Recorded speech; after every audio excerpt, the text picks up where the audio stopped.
Anoche escuché a mi hijo dictando la contraseña de mi cuenta bancaria a mi nuera. Yo solo sonreí, y 50 minutos después su teléfono explotó con un mensaje que lo cambió todo. Pero déjame contarte cómo llegué a ese momento. Eran las 3:15 de la madrugada cuando abrí los ojos. No por una pesadilla, no por sed, sino por una voz que venía del otro lado de la pared. Una voz que conozco desde hace 38 años, desde que lo tuve en brazos por primera vez, y le prometí que nunca le faltaría nada. La voz de Alejandro, mi único hijo. Hablaba en susurros, pero en el silencio de la noche mediterránea, cada palabra llegaba clara hasta mi habitación.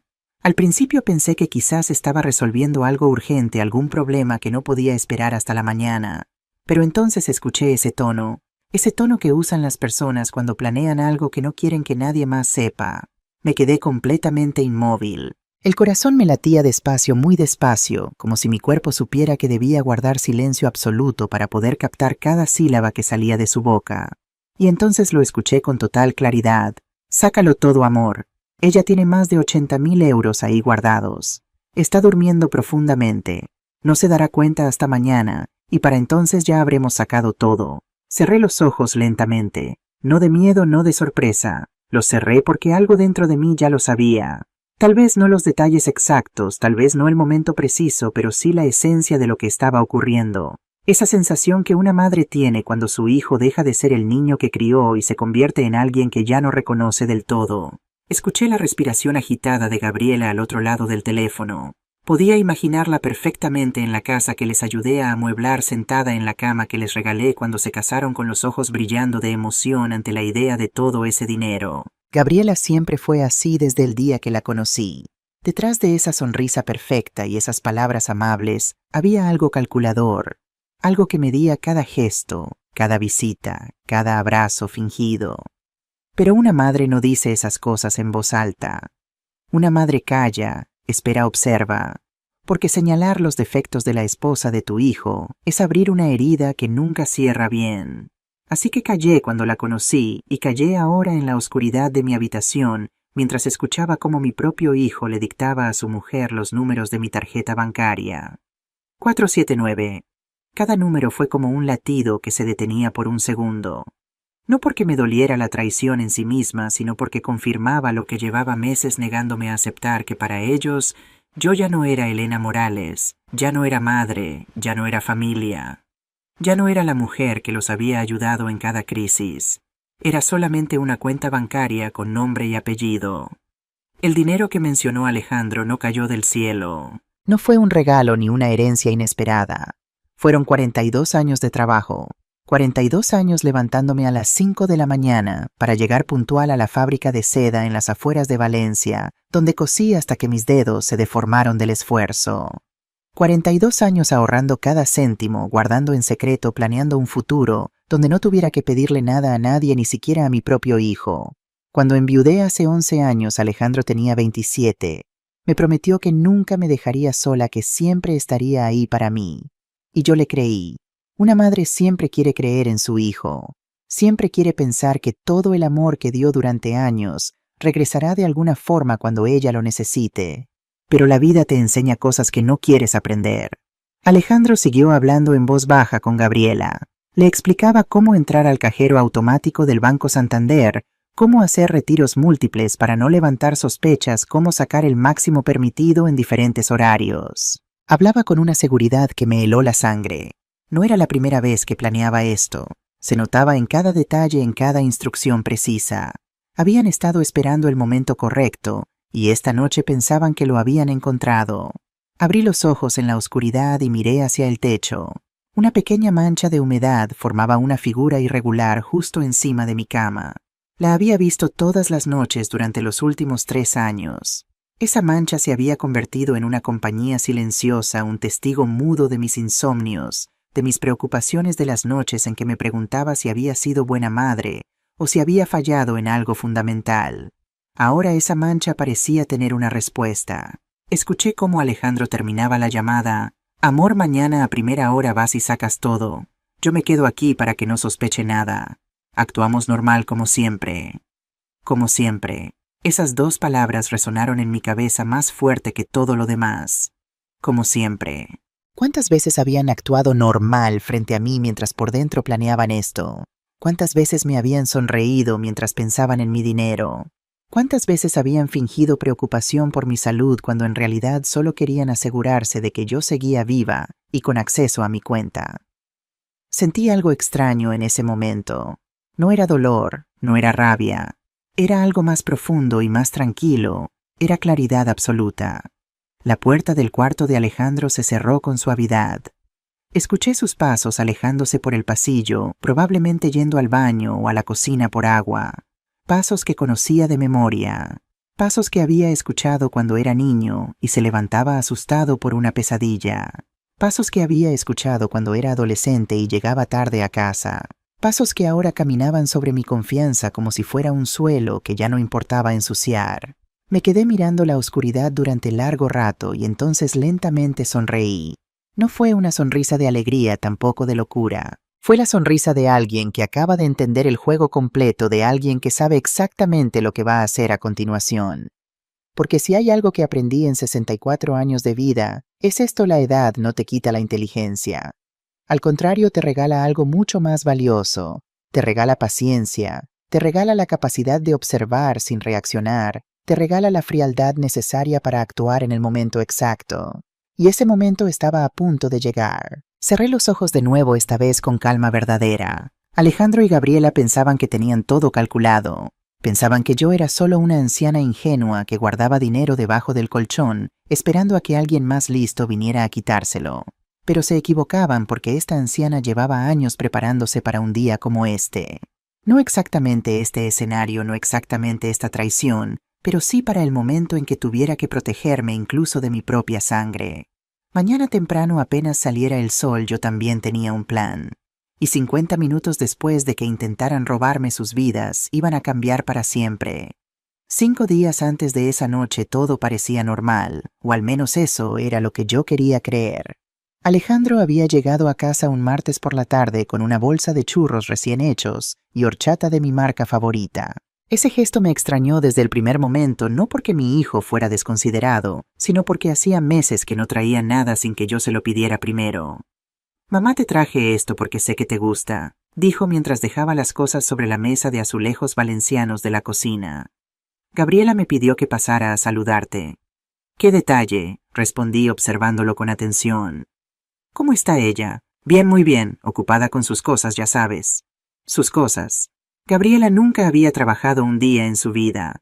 Venía de una familia que había perdido todo durante la crisis económica del 2008, y desde que la conoció, Alejandro se convirtió en su única fuente de ingresos.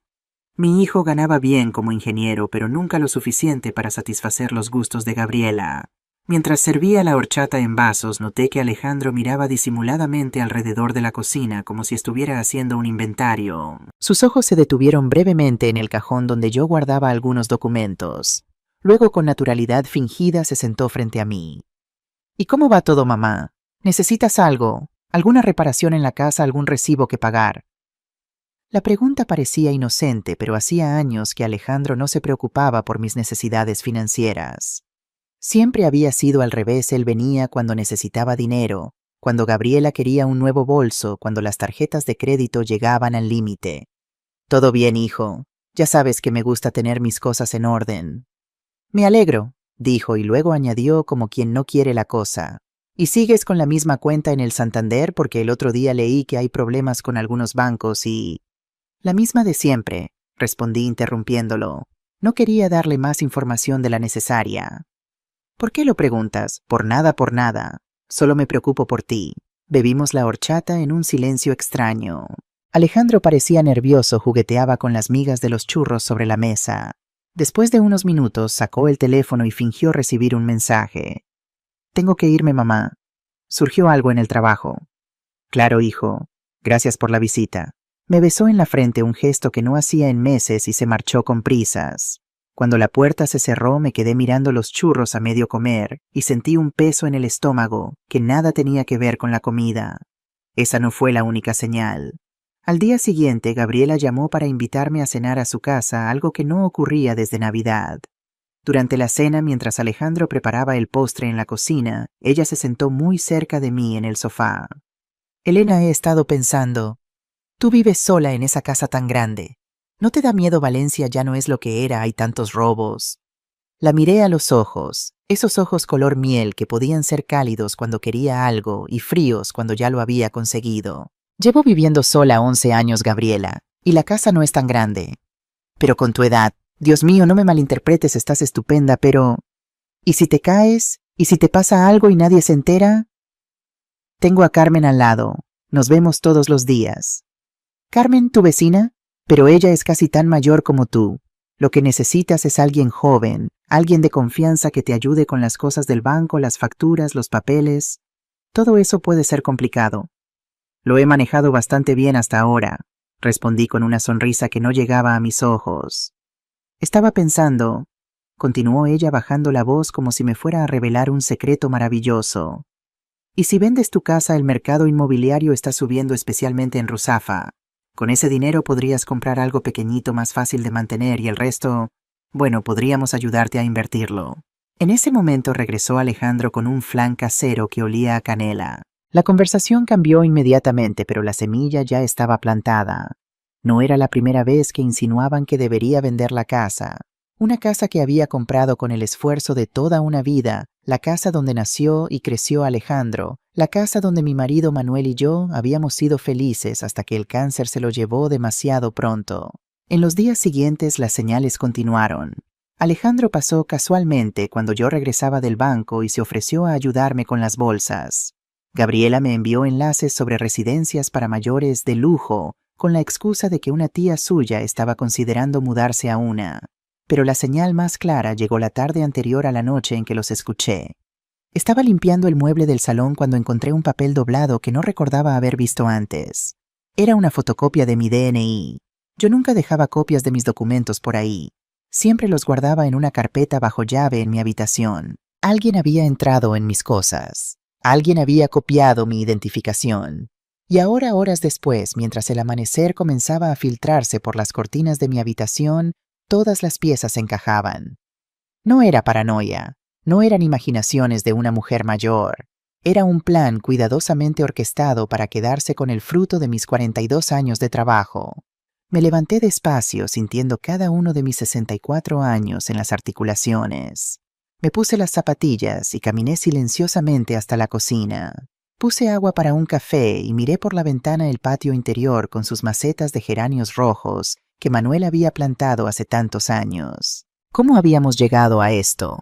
¿En qué momento mi hijo, ese niño que consolé cuando se raspaba las rodillas, ese adolescente al que ayudé con las matemáticas, ese joven al que pagué la universidad completa, se había convertido en alguien capaz de robar a su propia madre? La respuesta se formó en mi mente con claridad dolorosa. Alejandro siempre había sido débil. Débil ante las tentaciones, débil ante la presión, débil ante las personas fuertes que lo manipulaban. Primero fueron sus amigos en la adolescencia, luego algunas novias que lo utilizaban y ahora era Gabriela quien tiraba de sus hilos. No era que mi hijo fuera malvado, era que nunca había aprendido a decir no, y ahora estaba atrapado entre su lealtad hacia mí y su miedo a decepcionar a su esposa. El café comenzó a hervir sacándome de mis pensamientos. Lo serví en mi taza favorita, una con motivos de las fallas que Manuel me regaló en nuestro 20º aniversario. Soplé suavemente la superficie humeante y pensé en lo que debía hacer a continuación. Mientras bebía mi café, escuché movimiento en la habitación de Alejandro. Pronto saldría, fingiría sorpresa al verme despierta tan temprano, me besaría en la mejilla y se marcharía a trabajar. Pero yo sabía que no iría a la oficina. Esperaría a que Gabriela le confirmara que había vaciado mi cuenta. Tenía que entender mejor lo que estaban planeando. ¿Por qué ahora? ¿Por qué de esta manera tan desesperada? La respuesta llegó cuando recordé una conversación que escuché por casualidad hace 3 semanas durante una visita a su casa. Había ido al baño y al regresar me detuve en el pasillo al oír voces alteradas desde el despacho de Alejandro. La puerta estaba entreabierta. 50.000 euros, Alejandro. 50.000 malditos euros que debemos y no tenemos cómo pagar. Era la voz de Gabriela tensa como una cuerda a punto de romperse. Lo sé. Estoy buscando soluciones. Soluciones. Han pasado 2 meses desde que perdiste el trabajo y no has encontrado nada. Nada. Y mientras tanto las deudas siguen creciendo. Perdido el trabajo, Alejandro no me había dicho nada. Cada mañana salía vestido con traje y corbata como si fuera a la oficina de ingeniería donde trabajaba desde hacía 10 años. Encontraré algo pronto, te lo prometo. Pronto el banco no espera, el casino no espera. Casino, la palabra me heló la sangre. Manuel, mi difunto esposo, había tenido problemas con el juego en los primeros años de nuestro matrimonio. Nos llevó al borde de la ruina antes de buscar ayuda. ¿Era posible que Alejandro hubiera heredado esa debilidad? Gabriela, por favor nada. ¿Sabes qué pasará si no pagamos? Perderemos la casa, los coches, todo. ¿Quieres vivir en la calle? ¿Quieres que yo viva en la calle? Hubo un silencio largo y luego la voz de Gabriela, más calmada pero más fría. Tu madre tiene dinero, mucho dinero. No vamos a pedirle a mi madre, ya le debemos demasiado. No estoy hablando de pedirle. Otro silencio más pesado que el anterior. No, eso no. La voz de Alejandro sonaba débil, sin convicción. ¿No? ¿Y qué propones entonces? ¿Vender un riñón? Tu madre tiene casi 65 años, vive sola en una casa grande y tiene una cuenta con más de 80.000 euros que no toca nunca. ¿Para qué los quiere? ¿Para llevárselos a la tumba? Es su dinero, Gaby. Lo ganó trabajando toda su vida. Y tú eres su único hijo, su heredero. Solo estamos adelantando la herencia. No pude escuchar más. Me alejé en silencio, fingí entrar de nuevo desde el pasillo, haciendo ruido, y la conversación dentro del despacho se detuvo inmediatamente. Pasé el resto de la visita como si nada, pero algo se había roto dentro de mí. Ahora, 3 semanas después, todo tenía sentido. Las visitas repentinas, los regalos inesperados, las preguntas sobre el banco. Todo era parte de un plan.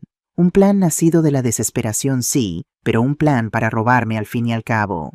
Mi hijo había perdido su trabajo. Mi hijo tenía deudas de juego. Mi hijo estaba a punto de perderlo todo.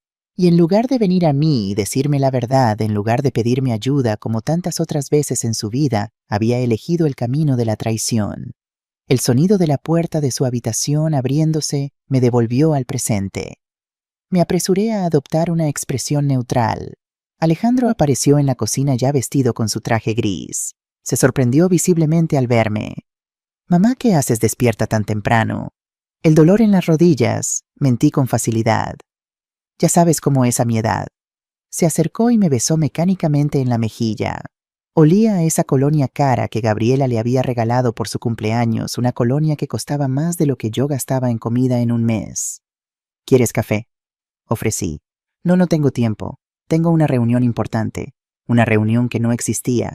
Un trabajo al que no iría, una vida construida sobre mentiras cada vez más grandes. Que tengas un buen día, hijo. Me miró brevemente a los ojos y algo, culpa-vergüenza, cruzó su mirada.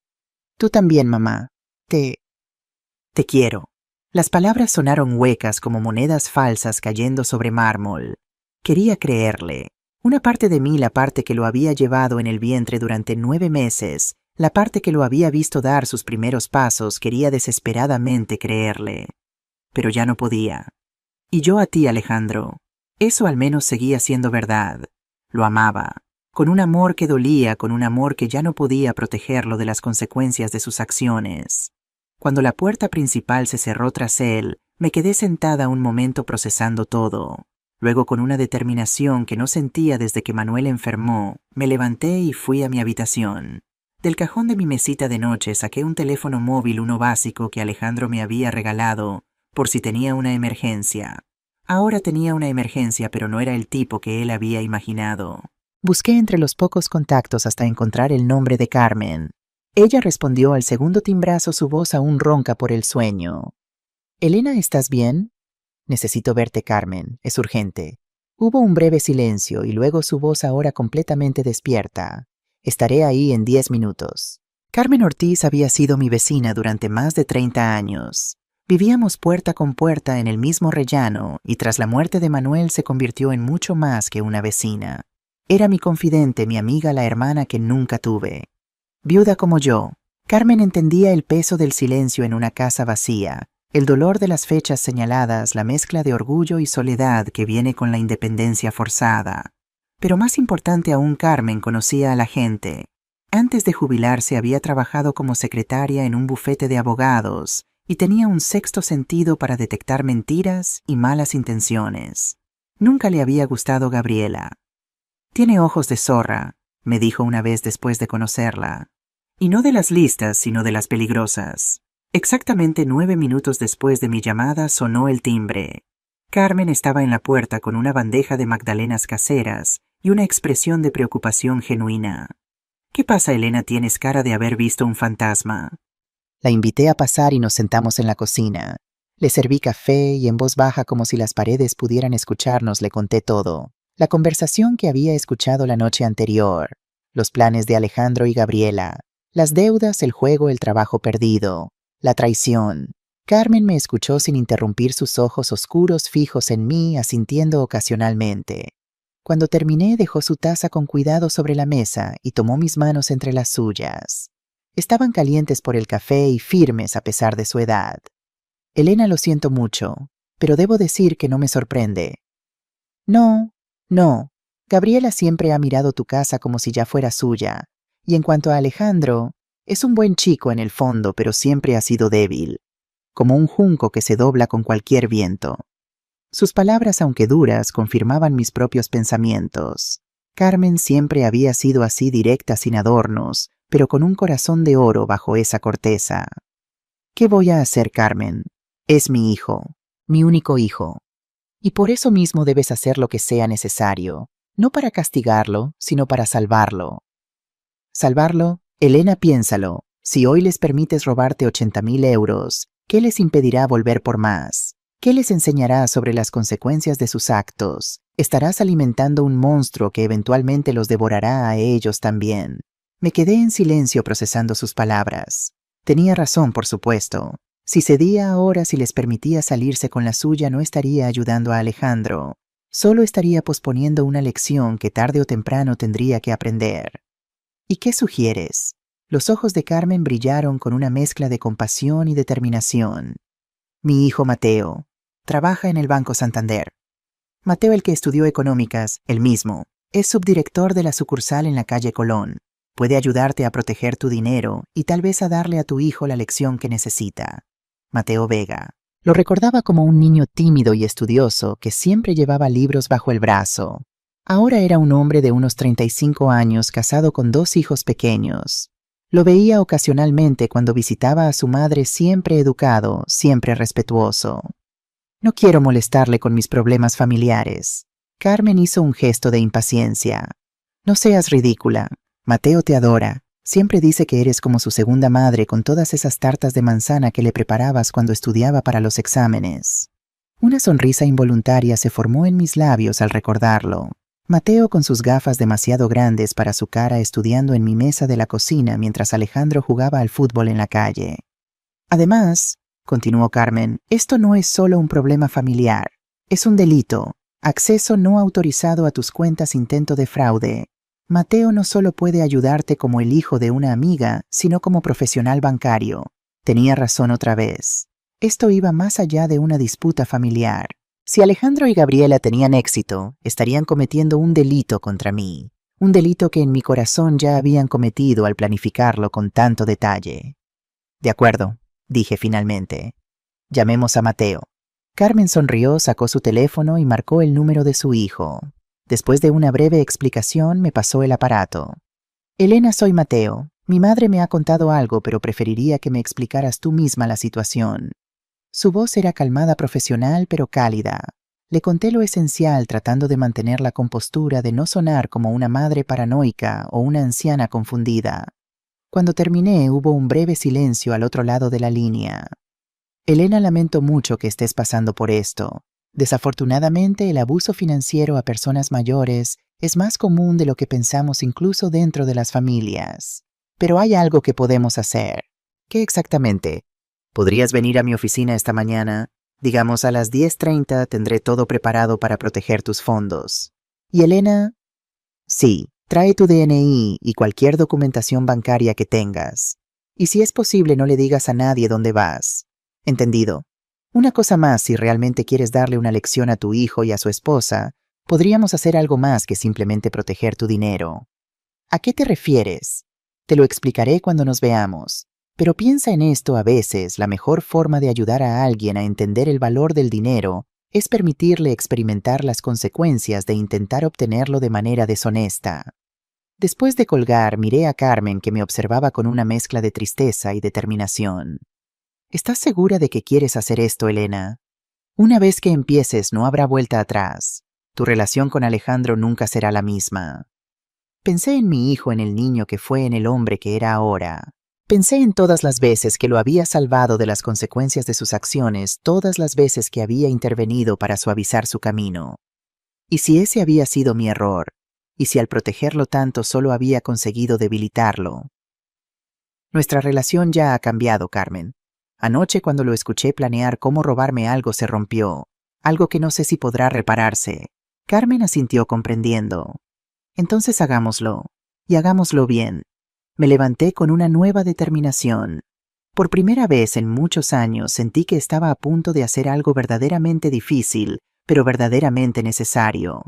No solo por mí, sino también por Alejandro. Porque a veces el amor más profundo no se demuestra cediendo, sino manteniéndose firme. Mientras me preparaba para salir, pensé en algo que Manuel solía decirme. El verdadero carácter de una persona no se revela cuando las cosas van bien, sino cuando todo se derrumba a su alrededor. Hoy iba a poner a prueba mi carácter, y sin saberlo Alejandro iba a poner a prueba el suyo. ¿Quién saldría fortalecido y quién saldría derrotado? Solo el tiempo lo diría. Pero una cosa estaba clara: después de hoy, nada volvería a ser igual en la familia Morales. El Banco Santander de la calle Colón era un edificio imponente con su fachada de piedra y cristal que reflejaba el sol de la mañana valenciana. Entré con paso firme, aunque sentía las piernas temblorosas. A mis 64 años nunca imaginé que tendría que proteger mis ahorros de mi propio hijo. En la recepción, una joven con el uniforme rojo característico me recibió con una sonrisa profesional. «Buenos días, ¿en qué puedo ayudarla? Tengo cita con Mateo Vega». La joven consultó su ordenador.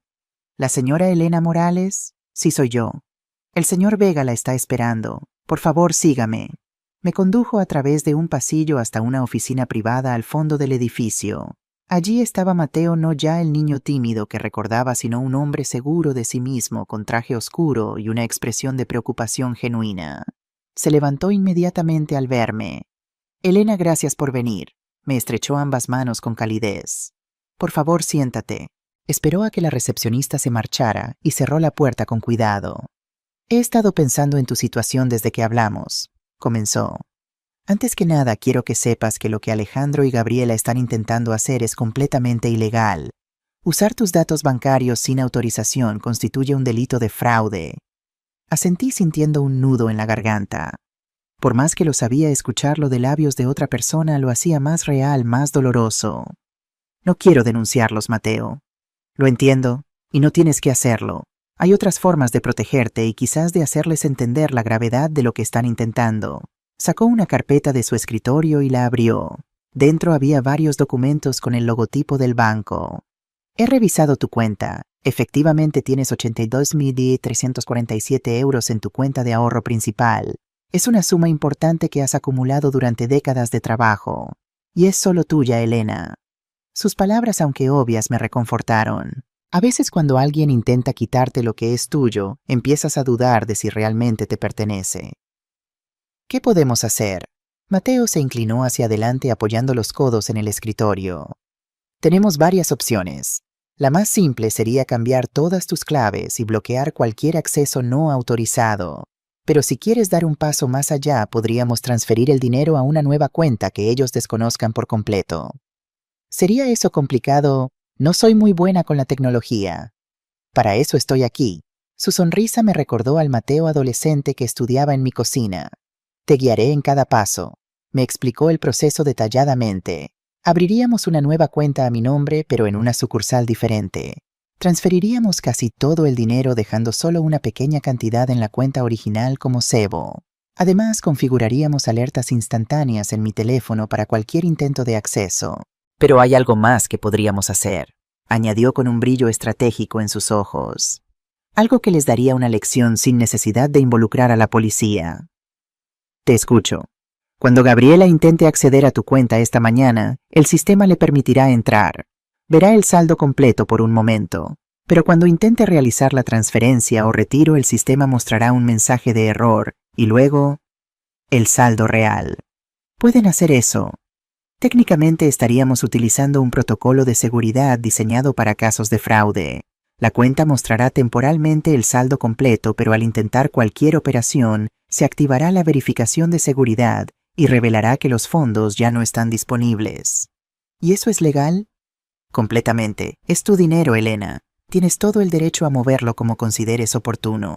Me quedé pensando un momento. La idea de ver la cara de Gabriela cuando descubriera que el dinero no estaba allí tenía un atractivo innegable, pero también sentía una punzada de culpa. ¿Era esto lo correcto? ¿No estaría cayendo en su mismo juego de engaños? Como si leyera mis pensamientos, Mateo añadió suavemente. Elena, esto no es venganza, es protección. Y a veces la mejor forma de proteger a alguien de sus propios errores es permitirle llegar hasta el borde y ver el abismo. Sus palabras resonaron en mi interior. No era eso exactamente lo que había fallado en mi crianza de Alejandro. No lo había protegido demasiado de las consecuencias de sus actos. Hagámoslo, dije finalmente. Mateo asintió y comenzó a preparar los documentos necesarios. Mientras los firmaba uno tras otro, me explicó algunas complicaciones potenciales. El sistema puede dar problemas con transferencias tan grandes. Hay límites diarios para prevenir fraudes. Tendríamos que hacer la transferencia en partes. ¿Cuánto tiempo llevaría? Normalmente varios días, pero dada la situación he solicitado una autorización especial. Aún así tomará al menos unas horas completar todo el proceso. Y si intentan sacar el dinero antes de que terminemos, por eso empezaremos con la mayor parte del saldo. Los primeros 70.000 euros los transferiremos inmediatamente. El resto lo haremos progresivamente, manteniendo siempre una pequeña cantidad visible para no levantar sospechas demasiado pronto. A medida que avanzábamos con el papeleo, Mateo me enseñó a usar la aplicación bancaria en mi teléfono.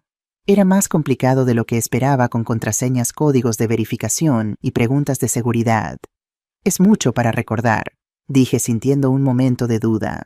Lo sé, pero es necesario, y estaré aquí para ayudarte siempre que lo necesites. Me miró directamente a los ojos. Elena, lo que estás haciendo requiere valor. Muchas personas en tu situación simplemente cederían por miedo o por un malentendido sentido de obligación familiar. No es fácil, admití. Una parte de mí sigue viendo a Alejandro como el niño que crié, no como el hombre que está intentando robarme. Y esa parte siempre estará ahí. Eres su madre, pero también eres una mujer que merece respeto y protección. Lo que estamos haciendo hoy no es contra Alejandro. Es por ti y en última instancia también por él. Seguimos trabajando durante más de una hora. Cada paso parecía abrir nuevas complicaciones, formularios adicionales, verificaciones, autorizaciones. El sistema parecía diseñado deliberadamente para dificultar el movimiento rápido de grandes cantidades de dinero. ¿Es siempre tan complicado?, pregunté frustrada con otro formulario. Lo es, y con buena razón. Estas mismas barreras que nos están dificultando la tarea también protegen a personas como tú de fraudes reales. La ironía es que ahora tenemos que navegar por ellas para protegerte de tu propia familia.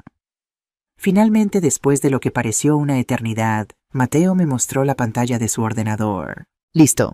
La primera transferencia está en proceso. 70.000 euros están ahora en movimiento hacia tu nueva cuenta. Sentí una extraña mezcla de alivio y tristeza. Alivio por haber actuado a tiempo, tristeza porque había sido necesario hacerlo. ¿Cuánto tiempo tardará en completarse? La primera transferencia debería completarse en aproximadamente 50 minutos. Justo a tiempo si Gabriela planea ir al banco esta mañana, como dijiste. Miré mi reloj. Eran las 11:20. Conociendo a Gabriela ya estaría de camino al banco, quizás incluso ya habría llegado. La imagen de ella elegantemente vestida, esperando con impaciencia en alguna sucursal del Santander lista para vaciar mi cuenta, me provocó una inesperada sensación de calma. Por primera vez en mucho tiempo sentía que tenía el control. ¿Y ahora qué?, pregunté. Ahora esperamos, y nos preparamos para lo que viene después. La sala de espera de la oficina bancaria estaba tranquila, con solo un suave murmullo de conversaciones y el ocasional sonido de tecleo. Mateo había insistido en que me quedara allí mientras se completaba la transferencia. Prefiero que estés aquí si surge algún problema, me había dicho. Además, no querrás estar en casa cuando Alejandro y Gabriela descubran lo que ha pasado. Tenía razón, por supuesto.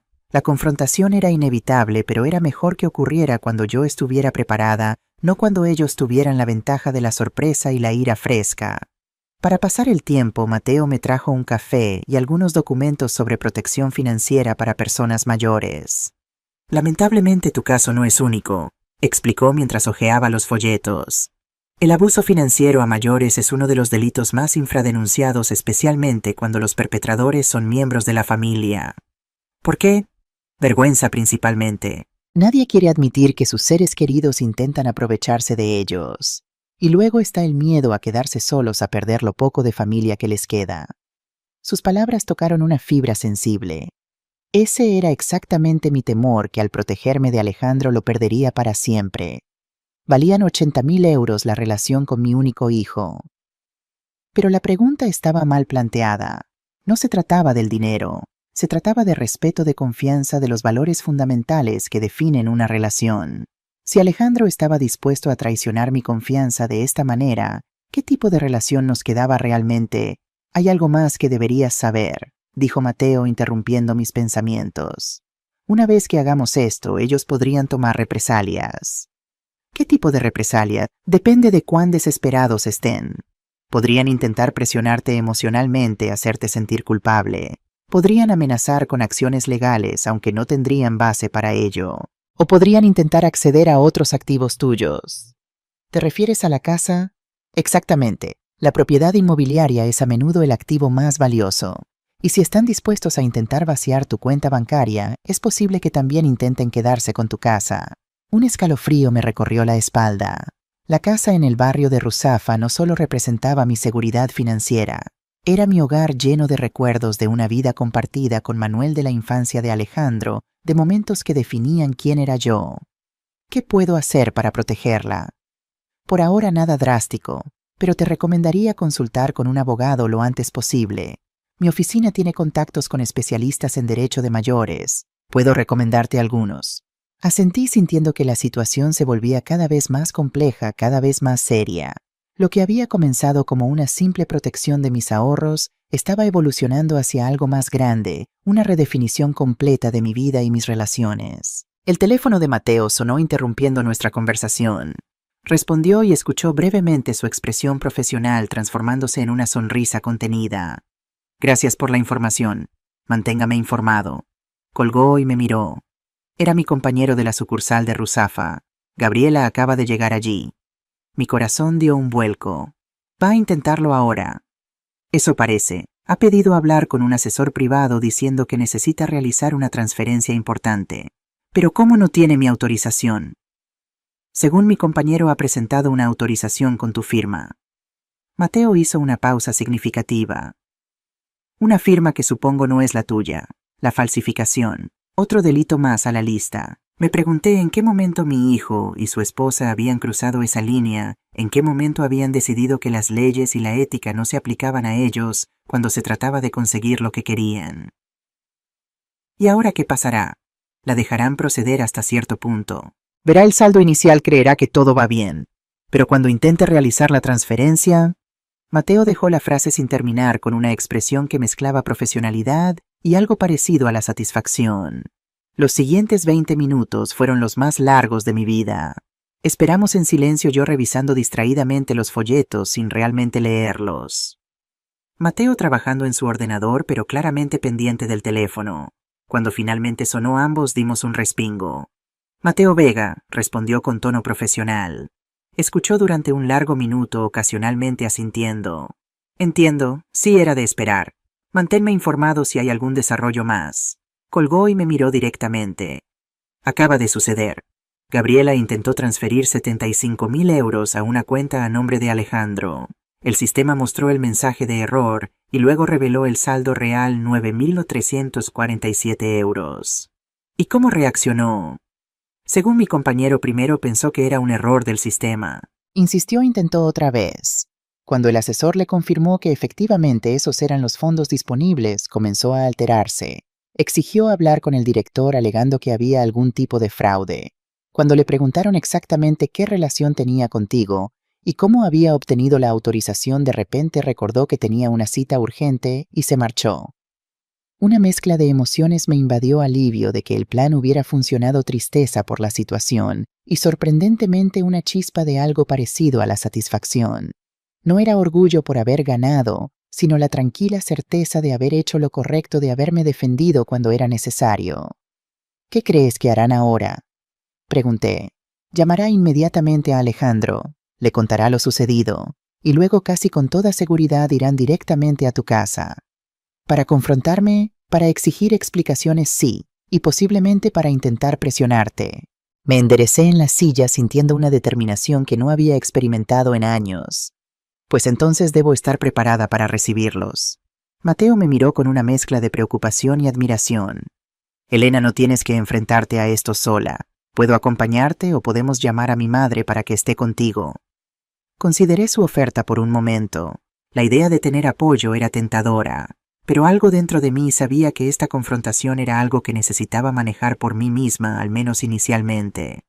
Te lo agradezco, Mateo, pero creo que esto es algo que debo hacer sola. Es mi hijo, después de todo. Al menos déjame llevarte a casa.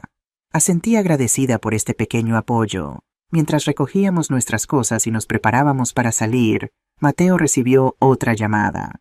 La transferencia está completa, me informó después de colgar. Tus 70.000 euros están seguros en la nueva cuenta. Los 3.000 restantes los moveremos esta tarde, dejando solo esos 347 euros en la cuenta original. Suficientes para que piensen que aún vale la pena intentar acceder, pero no tanto como para que me cause un grave perjuicio si lo consiguen. Exactamente. Mateo sonrió apreciando mi rápida comprensión. Has aprendido rápido para alguien que dice no entender de finanzas. Toda una vida trabajando y ahorrando enseña muchas cosas, Mateo. Quizás no conozca la jerga técnica, pero entiendo perfectamente el valor del dinero y la importancia de protegerlo. Salimos del banco hacia el coche de Mateo, un modesto Seat León gris. El sol de mediodía caía implacable sobre las calles valencianas, haciendo brillar el asfalto y obligando a los transeúntes a buscar la escasa sombra de los árboles. Durante el trayecto hacia mi casa permanecimos mayormente en silencio. Mi mente repasaba una y otra vez lo que diría cuando finalmente me enfrentara a Alejandro y Gabriela. ¿Debería mostrar enojo, decepción, tristeza o simplemente una fría determinación? ¿Cómo te sientes?, preguntó Mateo finalmente mientras nos acercábamos a mi calle. Extrañamente tranquila, respondí sorprendida por mi propia serenidad, como si hubiera estado preparándome para este momento toda mi vida sin saberlo. El coraje a veces es así, no siempre se manifiesta como una explosión de adrenalina. A veces es una calma absoluta, una certeza profunda de que estás haciendo lo correcto. Cuando llegamos frente a mi edificio, vi que el coche de Alejandro ya estaba aparcado allí. Mi corazón dio un vuelco, pero mi resolución no flaqueó. ¿Estás segura de que no quieres que te acompañe?, preguntó Mateo una última vez. Segura, pero gracias por todo, Mateo. No sé cómo habría enfrentado esto sin tu ayuda. Llámame en cuanto termines de hablar con ellos. Y si en algún momento te sientes amenazada o incómoda, no dudes en llamar también a mi madre. Está a solo unos pasos. Asentí, tomé aire y salí del coche. Con cada paso hacia la puerta del edificio, sentía que estaba entrando en una nueva etapa de mi vida. Una etapa donde ya no sería la madre sacrificada que siempre cedía, siempre perdonaba, siempre se hacía a un lado. A partir de hoy sería simplemente Elena Morales, una mujer que se respetaba a sí misma lo suficiente como para defender lo que era suyo. Al entrar en el edificio, el conserje Miguel me saludó con su habitual sonrisa. Doña Elena, su hijo y su nuera llegaron hace unos 20 minutos. Parecían algo alterados. Les dije que usted había salido temprano, pero insistieron en esperarla arriba. Gracias, Miguel. ¿Cómo entraron si no tienen llave? La señora Carmen los dejó pasar. Dijo que ella estaría en casa por si la necesitaba. Miguel bajó la voz. ¿Está todo bien, doña Elena? ¿Lo estará, Miguel? Lo estará. Subí en el ascensor hasta el 4.º piso, cada piso marcando el tiempo que me quedaba para preparar mis pensamientos. Cuando las puertas se abrieron, vi que la puerta de mi apartamento estaba entreabierta. Voces airadas llegaban desde dentro. Reconocí la voz aguda de Gabriela elevada en lo que parecía ser una acusación. Entré silenciosamente. Estaban en la sala de estar Alejandro caminando nerviosamente de un lado a otro, Gabriela sentada en el borde del sofá gesticulando con vehemencia. Ninguno de los dos notó mi presencia de inmediato. Te dije que debíamos actuar antes, estaba diciendo Gabriela. Ahora ha movido el dinero y estamos peor que antes. No entiendo cómo pudo saberlo, respondió Alejandro pasándose la mano por el pelo en un gesto de frustración que reconocí de su adolescencia. Nadie más sabía de nuestro plan. Alguien tuvo que decírselo, o tal vez te escuchó hablando conmigo anoche. Eso es imposible, estaba dormida. ¿Estás seguro? Porque claramente sabía lo que planeábamos.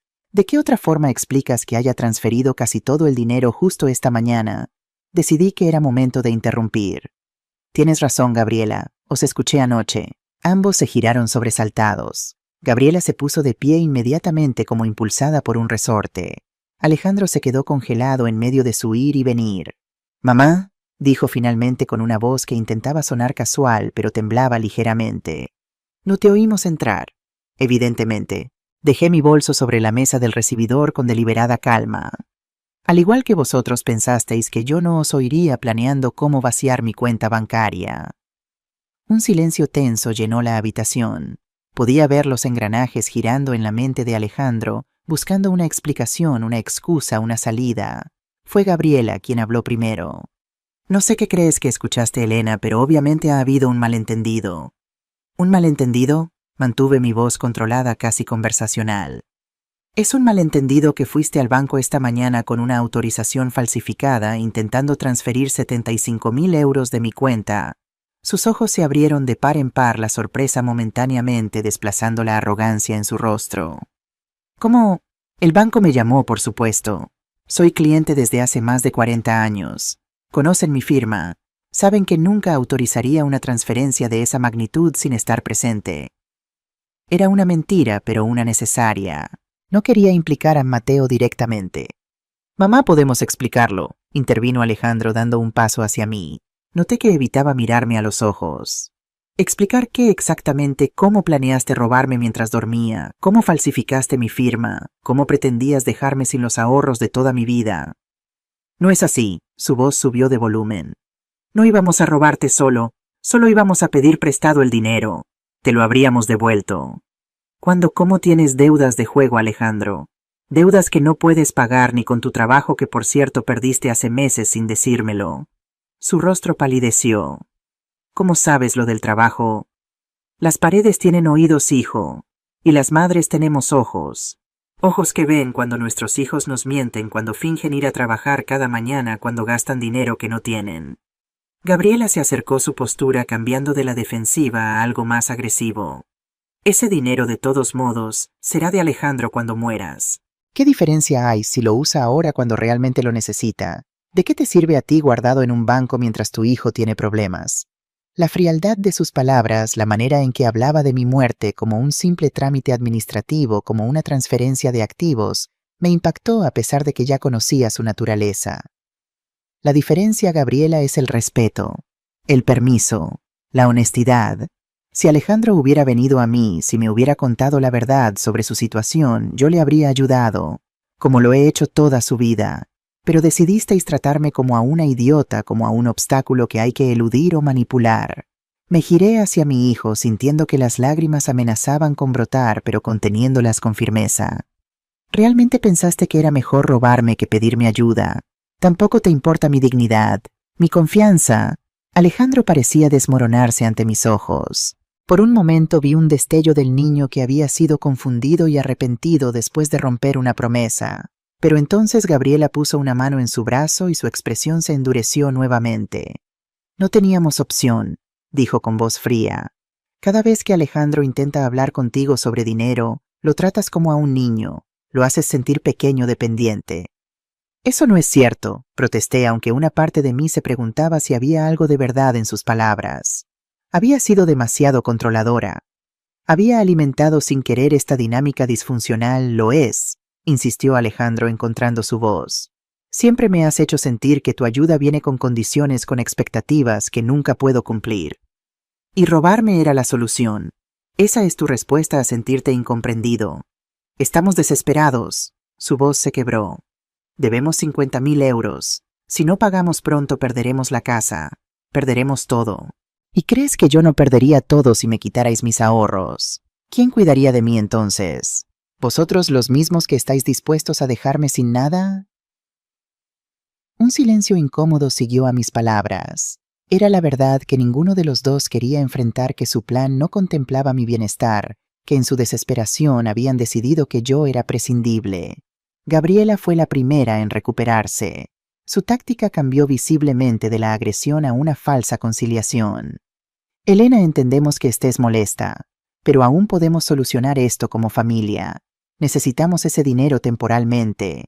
Te firmaremos un documento, será todo legal. Es demasiado tarde para eso, Gabriela. La confianza está rota. ¿Qué quieres decir?, preguntó Alejandro, un tono de alarma en su voz.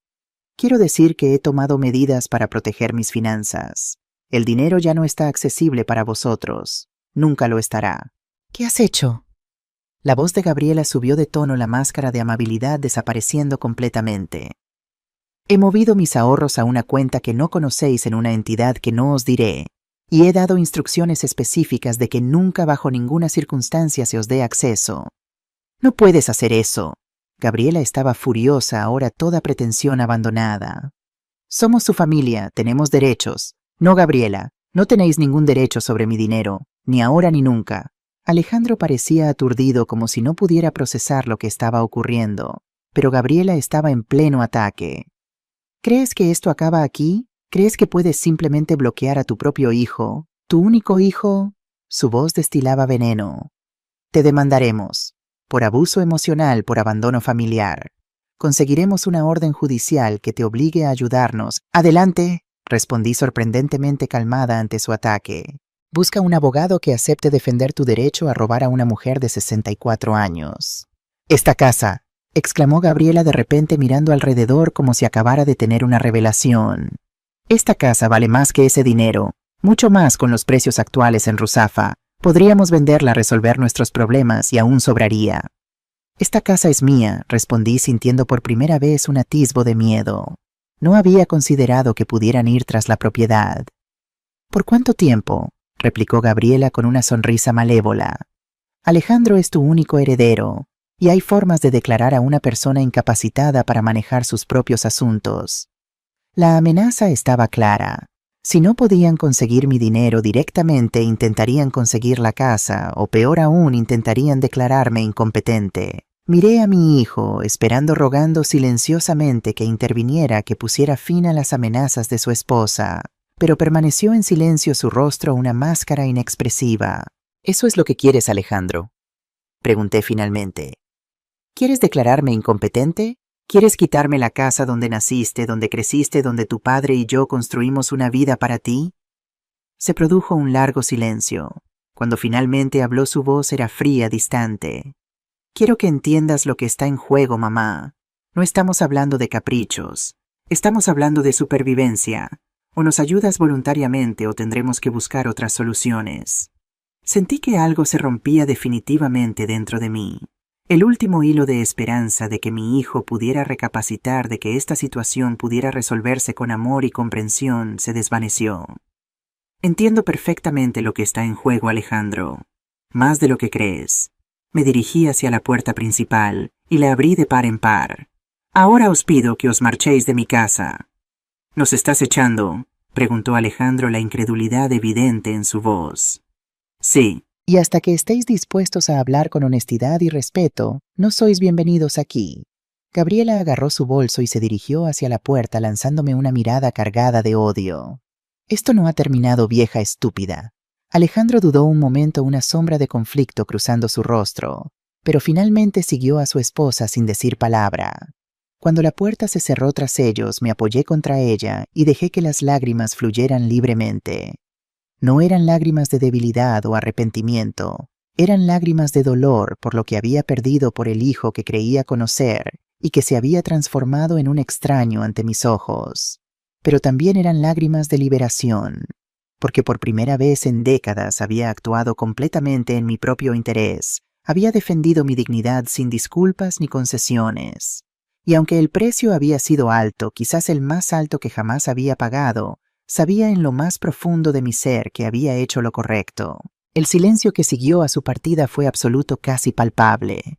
Me quedé inmóvil junto a la puerta durante lo que parecieron horas, aunque probablemente solo fueron minutos.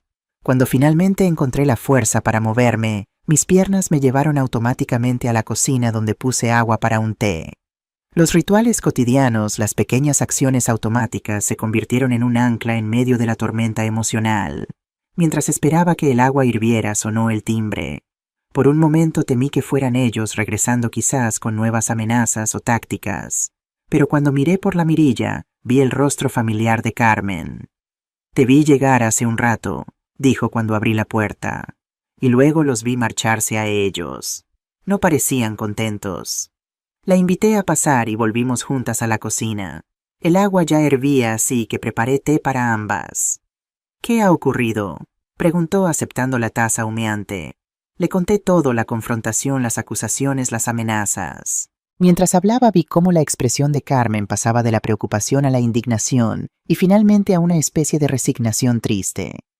«No son solo amenazas vacías, Elena», dijo cuando terminé mi relato. «Lo de la incapacitación es algo que he visto antes. Lucía Mendoza, ¿te acuerdas de ella? Vivía en el Sexto. Sus hijos la declararon incompetente después de que se negara a vender su casa para pagar las deudas de su hijo mayor. Contrataron a un psiquiatra que testificó que tenía principios de demencia. Un escalofrío me recorrió la espalda. ¿Pueden hacer eso realmente? ¿Sin pruebas? Con las pruebas adecuadas, sí. Y créeme, si Gabriela está decidida, encontrará a alguien dispuesto a proporcionar esas pruebas. El dinero compra muchas conciencias. ¿Qué pasó con Lucía? La internaron en una residencia, vendieron su casa, y ella murió 6 meses después, según dicen, de tristeza más que de cualquier enfermedad física. La historia me afectó profundamente. No porque temiera correr la misma suerte, me sentía perfectamente capaz y en mis cabales, sino porque me mostraba hasta dónde podían llegar las personas cuando la codicia nublaba su juicio moral. «Necesito hablar con un abogado», dije finalmente. «Mateo me dijo que te recomendaría a algunos». «Sí, pero quiero hacerlo ahora mismo. No puedo esperar». Carmen asintió, comprendiendo la urgencia. «Conozco a alguien, Francisca Luján. Trabajó en el bufete donde yo era secretaria. Está especializada en derecho de familia y protección de mayores. Si quieres la llamo ahora mismo». Asentí, agradecida por tener a Carmen a mi lado en estos momentos. Mientras ella hacía la llamada, intenté ordenar mis pensamientos. Necesitaba un plan no solo para protegerme legalmente, sino para rehacer mi vida. Porque una cosa estaba clara: después de lo ocurrido hoy, nada volvería a ser como antes. La relación con mi hijo, tal como la conocía, había terminado. Y aunque eso me partía el corazón, también me ofrecía una extraña y dolorosa libertad. «Francisca puede recibirnos hoy mismo», anunció Carmen al colgar. «A las 4. Tiene el despacho en Gran Vía». «Gracias, Carmen. No sé qué haría sin ti». «Para eso están las amigas». Tomó un sorbo de té y me miró con seriedad. «Elena, ¿has considerado qué vas a hacer con la casa?» «¿A qué te refieres? Después de lo que ha pasado, después de las amenazas de Gabriela. ¿Crees que es seguro seguir viviendo aquí? Conocen tus rutinas, tienen llave y claramente están desesperados». No había considerado esa posibilidad. La idea de abandonar mi hogar me resultaba casi tan dolorosa como la traición de Alejandro. Pero Carmen tenía razón. Si estaban dispuestos a robarme, a falsificar mi firma, a amenazarme con declararme incompetente, ¿qué les impediría tomar medidas más drásticas? ¿Sugieres que me mude? Al menos temporalmente, hasta que las cosas se calmen, hasta que tengas protección legal adecuada. ¿Pero a dónde iría? Podrías quedarte conmigo por unos días, y luego quizás buscar un apartamento en otra zona, algo más pequeño, más fácil de mantener. La ironía no se me escapó. Era exactamente lo que Gabriela había sugerido, aunque con intenciones completamente diferentes. «Tendría que vender esta casa», murmuré, más para mí misma que para Carmen. «Eventualmente sí, pero no tienes que decidirlo ahora. Lo importante es tu seguridad inmediata». Miré alrededor de la cocina con sus azulejos tradicionales valencianos, que Manuel y yo habíamos elegido juntos, la mesa donde Alejandro había hecho sus deberes, durante años la ventana desde donde se veía el pequeño patio con los geranios. Cada rincón guardaba un recuerdo, una historia, una parte de mí. Pero Carmen tenía razón. No podía quedarme aquí, no después de las amenazas de hoy. Sería como dormir con una cobra en la cama, siempre esperando el momento del ataque. «De acuerdo», dije finalmente. «Me quedaré contigo unos días, y mientras tanto buscaré un lugar nuevo donde vivir». Carmen me apretó la mano en un gesto de solidaridad. «Es lo mejor, Elena. Un nuevo comienzo. Un nuevo comienzo a los 64 años. Sonreí tristemente. No es exactamente lo que había planeado para esta etapa de mi vida. La vida rara vez sigue nuestros planes. Lo importante es cómo respondemos cuando se desvía. Pasamos la siguiente hora preparando una pequeña maleta con lo esencial: ropa, medicamentos, documentos importantes, algunas fotografías. Decidí no llevarme objetos de valor visible para no alertar a Alejandro y Gabriela de que me estaba mudando. Cuanto menos supieran de mis movimientos, mejor. A las 3:30 salimos rumbo al despacho de Francisca Luján.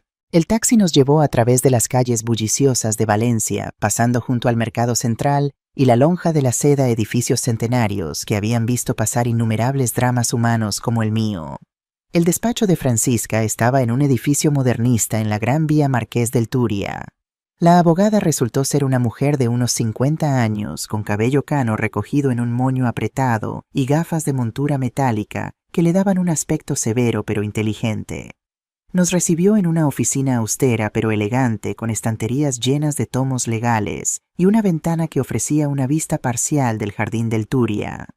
Carmen me ha explicado brevemente su situación, señora Morales. Comenzó después de las presentaciones formales. Pero me gustaría escucharla en sus propias palabras. Por tercera vez en ese día relaté la historia completa. Francisca escuchó atentamente, tomando notas ocasionales en un cuaderno. Cuando terminé, se quitó las gafas y las limpió meticulosamente con un pañuelo, un gesto que parecía ayudarle a organizar sus pensamientos. «Tiene usted razón en estar preocupada», dijo finalmente. «Las amenazas de su nuera, especialmente la de buscar una declaración de incompetencia, son graves y potencialmente realizables. Sin embargo, también tiene varias ventajas a su favor». «¿Cuál es? Primero, su edad. A los 64 años está usted lejos de la edad en la que los tribunales consideran automáticamente la posibilidad de incapacidad. Segundo, tiene testigos de su lucidez y capacidad, su vecina Carmen, el empleado del banco que la atendió hoy, incluso yo misma. Tercero, el intento de fraude por parte de su hijo y nuera puede jugar a su favor si deciden llevar esto a los tribunales. Y respecto a la casa, la casa es legalmente suya y nadie puede obligarla a venderla o abandonarla contra su voluntad. Sin embargo, entiendo su preocupación por la seguridad. Mudarse temporalmente es una medida prudente. ¿Qué me recomienda hacer ahora? Varias cosas. Primero, cambiaremos las cerraduras de su casa inmediatamente. Segundo, preparamos un poder notarial preventivo, designando a alguien de su confianza para tomar decisiones en su nombre, en caso de que usted no pueda hacerlo. «Carmen», pregunté mirando a mi amiga. «Sería una buena opción, pero también consideraría a alguien más joven como respaldo. El hijo de Carmen, quizás. El que la ayudó en el banco, Mateo», asintió Carmen. «Él estaría dispuesto, estoy segura». «Excelente. Tercero, haremos una evaluación médica completa, incluyendo una evaluación neurológica y psicológica. Queremos establecer claramente que usted está en pleno uso de sus facultades mentales». Mientras Francisca continuaba explicando las medidas legales que tomaríamos, sentí una mezcla de alivio y tristeza. Alivio por tener un plan claro, por contar con profesionales competentes que me ayudarían a protegerme. Tristeza porque todo esto era necesario para defenderme de mi propio hijo. «Una última cosa, señora Morales», dijo Francisca mientras recogíamos nuestras cosas para marcharnos. «Todo lo que estamos haciendo es defensivo protector, pero también tiene la opción de tomar medidas más activas». «¿Qué tipo de medidas? Podría denunciar el intento de fraude. Con la falsificación de su firma en la autorización bancaria, hay elementos suficientes para una denuncia criminal». La idea me revolvió el estómago. Por mucho que me hubieran herido la imagen de Alejandro enfrentando cargos criminales, posiblemente incluso prisión, era demasiado dolorosa para contemplarla. «No», respondí con firmeza. «No quiero llevar esto al ámbito penal. Solo quiero protegerme y seguir adelante con mi vida». Francisca asintió, respetando mi decisión. «Lo entiendo. Muchos de mis clientes sienten lo mismo. El amor de una madre tiene raíces profundas». Al salir del despacho, el sol de la tarde comenzaba a descender, tiñendo los edificios de Valencia con un cálido resplandor dorado. Carmen y yo caminamos en silencio hacia la parada de taxi, cada una sumida en sus propios pensamientos. «¿Estás segura de tu decisión?», preguntó finalmente Carmen. «De no denunciarlos, completamente. Ya han perdido su alma con lo que han intentado hacer. No necesito ver cómo pierden también su libertad. Carmen me miró con una mezcla de admiración y preocupación. «Eres demasiado buena, Elena». «No es bondad», respondí sorprendiéndome a mí misma con la claridad de mis pensamientos. «Es supervivencia. Necesito cerrar esta herida y seguir adelante. Una batalla legal prolongada solo mantendría la herida abierta sangrando». Mientras esperábamos el taxi que nos llevaría al apartamento de Carmen, mi nuevo hogar temporal, contemplé el horizonte de la ciudad que había sido mi hogar durante toda mi vida.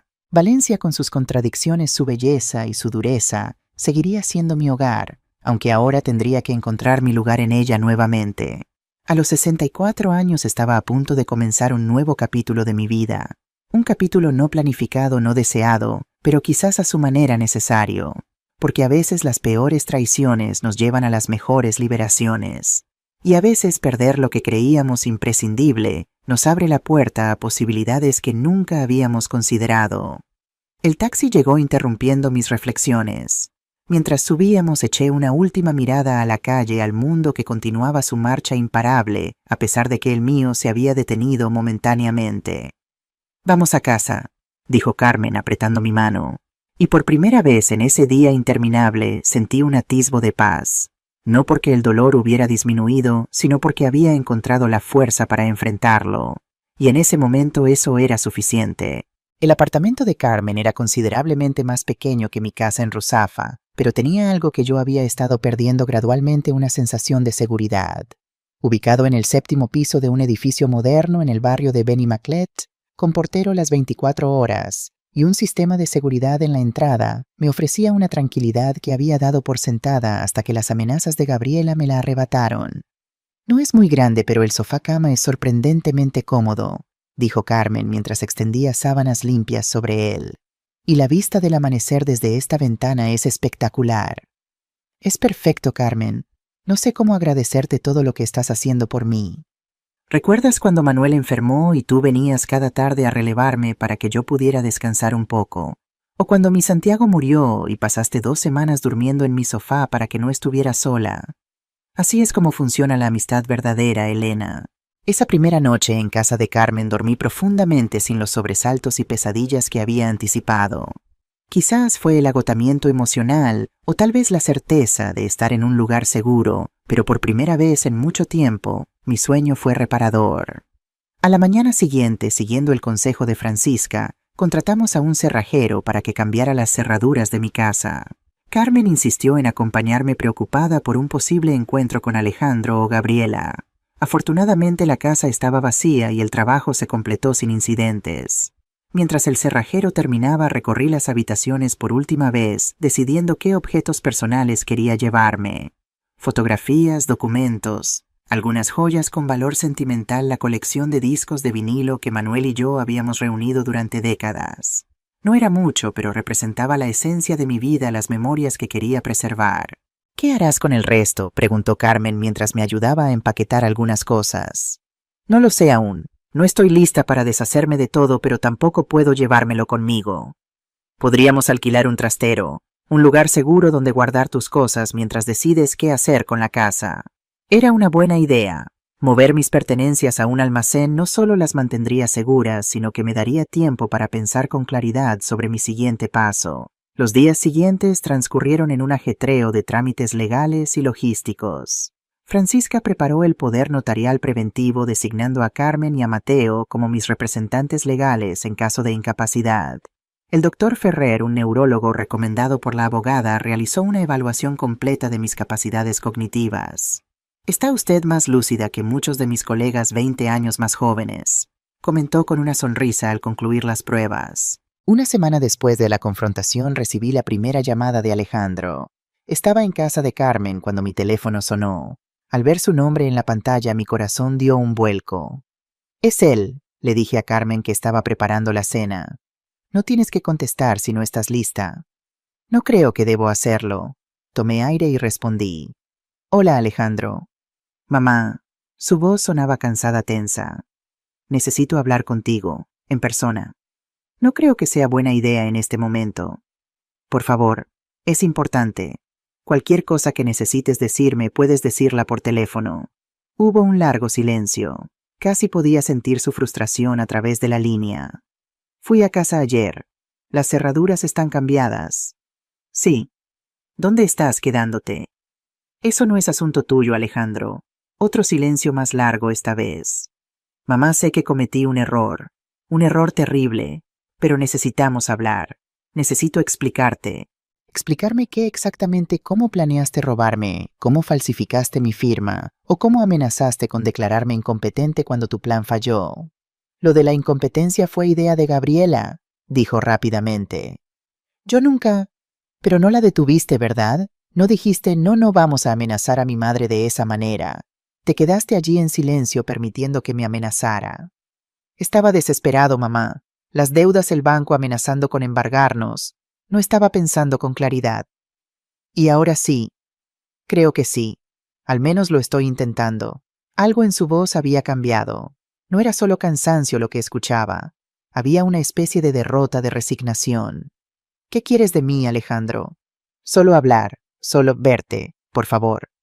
Consideré su petición. Una parte de mí quería verlo, quería creer que estaba genuinamente arrepentido. Pero otra parte, la parte que había aprendido dolorosamente a protegerse, me advertía sobre la precaución. No estoy lista, Alejandro.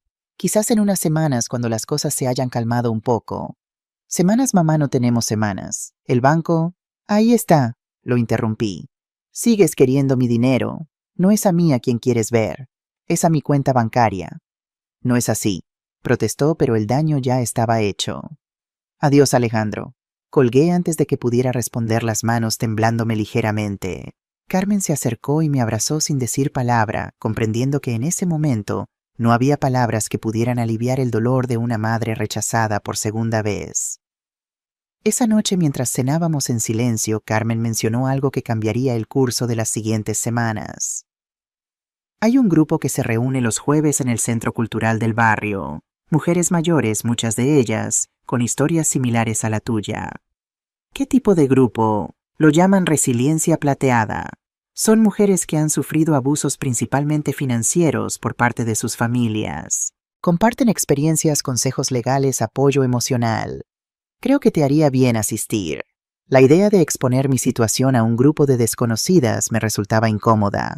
Mi generación había sido educada para mantener los problemas familiares dentro de casa, para no lavar los trapos sucios en público. No sé, Carmen, no me imagino contando mi historia a un grupo de extrañas. No serían extrañas por mucho tiempo, y a veces, Elena, las personas que menos conocemos son las que mejor pueden entendernos, precisamente porque no tienen prejuicios ni expectativas previas. Finalmente, más para complacer a Carmen que por convicción propia, acepté asistir a la próxima reunión. El centro cultural era un edificio modernista rehabilitado con grandes ventanales y un patio interior lleno de naranjos. El grupo se reunía en una sala amplia del segundo piso, con sillas dispuestas en círculo y una mesa con café y pastas en un rincón. Al entrar acompañada por Carmen, me sorprendió la diversidad de mujeres presentes. Algunas parecían de mi edad o mayores, otras apenas rozaban los 50. Había mujeres elegantemente vestidas y otras con atuendos sencillos. Algunas con expresiones serenas, otras con evidentes signos de angustia en sus rostros. Una mujer alta y delgada, con el cabello blanco recogido en un moño bajo, se acercó a nosotras. Bienvenidas, soy Laura Ferrero, la coordinadora del grupo. Es su primera vez. Carmen me presentó brevemente, explicando que era amiga suya y que estaba atravesando una situación difícil con mi hijo. Estás en el lugar adecuado, Elena, dijo Laura con una sonrisa cálida. Aquí todas hemos pasado por el fuego y estamos aprendiendo a renacer de nuestras propias cenizas. La sesión comenzó con Laura explicando brevemente el propósito y las reglas del grupo: confidencialidad absoluta, respeto por las experiencias ajenas, libertad para compartir solo lo que cada una se sintiera cómoda revelando. Una a una las mujeres comenzaron a hablar. Isabel, una viuda de 70 años, contó cómo su hija y su yerno la habían convencido de poner su casa a nombre de ellos para evitar problemas de herencia, solo para intentar venderla luego sin su consentimiento. Pilar, una antigua profesora de instituto, relató cómo su hijo había vaciado sus cuentas poco a poco, utilizando su tarjeta cuando la llevaba a hacer compras, hasta dejarla prácticamente sin ahorros. María Luisa, la más mayor del grupo, con sus 82 años, compartió con voz temblorosa cómo sus 3 hijos se habían peleado por su casa antes incluso de que ella mostrara signos de necesitar cuidados. Cada historia resonaba con elementos de la mía hijos, que veían a sus madres como recursos a explotar familias que confundían el amor con el derecho a poseer mujeres, que habían dado todo solo para descubrir que se esperaba que siguieran dando hasta quedar sin nada. Cuando llegó mi turno dudé. Estas mujeres eran desconocidas para mí, y mi instinto natural era proteger mi privacidad. Pero algo en sus miradas, en la forma en que habían compartido sus propias historias sin vergüenza ni dramatismo, me dio el valor para hablar.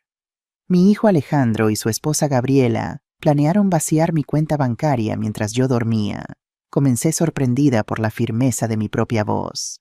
Los escuché por casualidad y pude proteger mi dinero a tiempo, pero cuando les confronté me amenazaron con declararme incompetente si no les ayudaba con sus deudas de juego. A medida que relataba mi historia, sentía cómo se aligeraba un peso que ni siquiera sabía que estaba cargando. No había lágrimas esta vez, solo la claridad cristalina de los hechos expuestos a la luz. Cuando terminé, varias mujeres asintieron en reconocimiento. No había sorpresa en sus rostros, ni horror, ni siquiera lástima. Solo una profunda comprensión nacida de experiencias similares. «Has dado el primer paso, Elena», dijo Laura. «El paso más difícil, reconocer que el abuso existe incluso cuando viene envuelto en palabras de amor familiar». Otra mujer, Mercedes, añadió, «Y has hecho algo que muchas de nosotras tardamos años en hacer: actuar decisivamente para protegerte». Al final de la reunión intercambié números de teléfono con varias mujeres del grupo. Laura me dio algunos folletos sobre recursos legales y emocionales para personas en mi situación. Pero lo más valioso que me llevé fue la sensación de no estar sola, de que mi experiencia, por dolorosa que fuera, era parte de un patrón que otras habían enfrentado y superado. «¿Qué te pareció?», preguntó Carmen mientras regresábamos a su apartamento. «Revelador», respondí después de pensarlo un momento. «Es como si hubiera estado viviendo en una habitación oscura, convencida de que era la única persona allí, solo para descubrir que está llena de gente que ha estado a mi lado todo el tiempo». En las semanas siguientes establecí una nueva rutina. Los martes y jueves asistía al grupo de apoyo. Los lunes acompañaba a Carmen a sus clases de cerámica en el centro de mayores, descubriendo para mi sorpresa que tenía cierta habilidad para modelar el barro. Los miércoles visitaba a Francisca para actualizar mis asuntos legales, incluyendo la redacción de un nuevo testamento que establecía condiciones estrictas para cualquier herencia que Alejandro pudiera recibir en el futuro.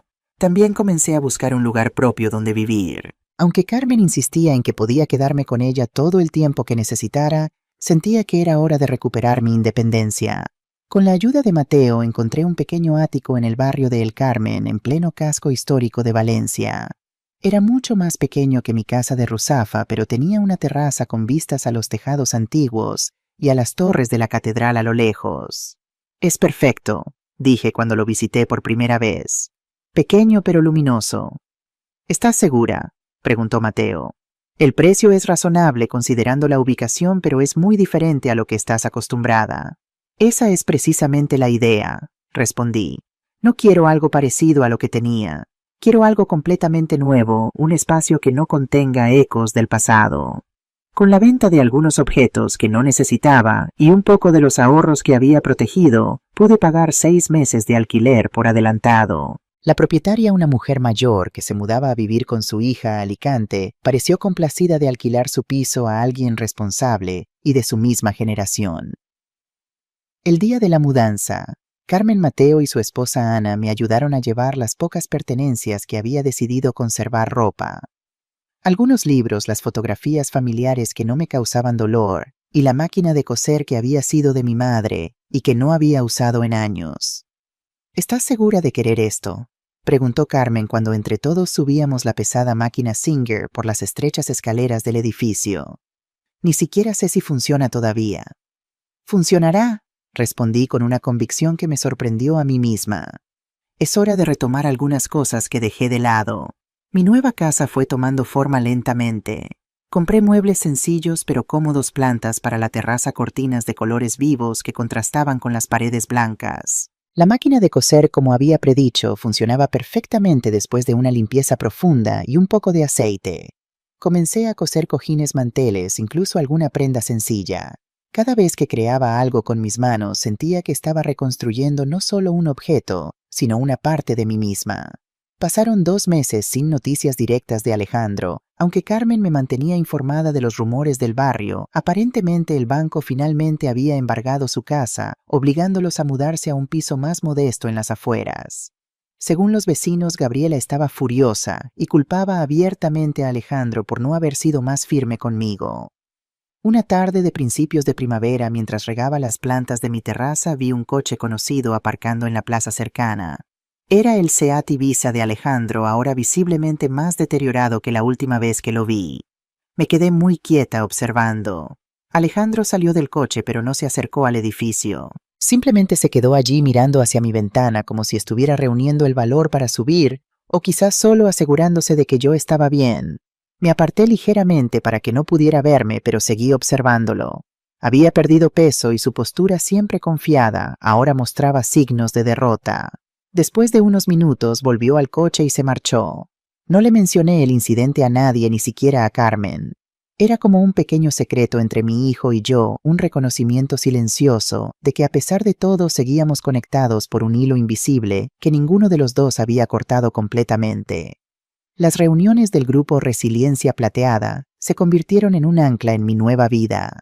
Allí no solo encontré apoyo, sino también un propósito: ayudar a otras mujeres que estaban comenzando el mismo doloroso camino que yo había recorrido. Laura, viendo mi progreso y mi capacidad para conectar con las recién llegadas, me pidió que la ayudara a coordinar algunas actividades. Pronto estaba organizando talleres de seguridad financiera para mayores y establecimiento de límites saludables en la familia. «Tienes un don para esto, Elena», me dijo Laura después de un taller particularmente emotivo. «Sabes combinar la empatía con la firmeza, y eso es exactamente lo que muchas de estas mujeres necesitan». Por primera vez en mi vida adulta, sentía que estaba haciendo algo significativo más allá de ser madre o esposa. Era una sensación extrañamente liberadora. Una mañana de abril, mientras compraba verduras en el mercado central, una voz conocida me llamó por mi nombre. Me giré para encontrarme cara a cara con Alejandro. «Mamá», dijo simplemente su voz, una mezcla de anhelo y cautela. Lo miré detenidamente, notando los cambios en su apariencia. Había envejecido años en pocos meses, con nuevas canas en las sienes y profundas líneas alrededor de los ojos. «Alejandro», respondí manteniendo mi voz neutra. «Te he buscado por todas partes. Carmen no quiso decirme dónde estabas». Carmen respetó mis deseos. Asintió lentamente, aceptando el reproche implícito. «Te vi el otro día observando mi casa desde la plaza», añadí. Tuvo la decencia de parecer avergonzado. «No sabía si sería bienvenido, o si querrías verme. Y ahora te encontré por casualidad y tomé la decisión en un segundo. Quizás no sea el lugar ideal para hablar, pero no quería perder la oportunidad». Miré alrededor. El mercado estaba lleno de gente, compradores y vendedores inmersos en el ruidoso ritual del comercio matutino. «Tienes razón, no es el lugar. Hay un café en la esquina. Podemos hablar allí». El café era un lugar pequeño y acogedor, con pocas mesas y una clientela mayormente local. Pedimos 2 cafés y nos sentamos en un rincón alejado, frente a frente, por primera vez desde aquella terrible confrontación. «¿Cómo estás?», preguntó finalmente, rompiendo el incómodo silencio. «Bien», respondí, sorprendida de que fuera verdad. «De hecho, mejor que bien.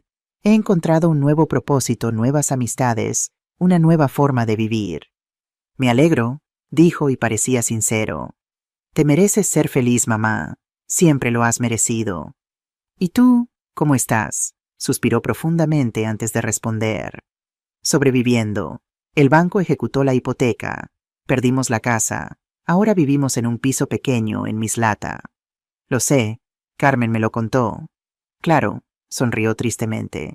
«Las noticias viajan rápido en el barrio». «¿Y Gabriela?». Su expresión se endureció. «Nos hemos separado, o más bien ella me ha dejado. Aparentemente no soy el partido atractivo que era cuando teníamos la casa grande y las tarjetas de crédito sin límite». A pesar de todo lo ocurrido, sentí una punzada de compasión por mi hijo. Siempre había sido vulnerable a personas como Gabriela, personas fuertes que lo moldeaban según sus deseos. «Lo siento», dije, y lo decía en serio. «Yo también», respondió mirándome directamente a los ojos por primera vez. Siento todo lo que pasó, mamá. Siento haberte fallado de la manera más terrible posible. No hay excusa, lo sé, pero quiero que sepas que cada día pienso en lo que hice y me avergüenzo profundamente. Sus palabras parecían genuinas, pero yo había aprendido a ser cautelosa.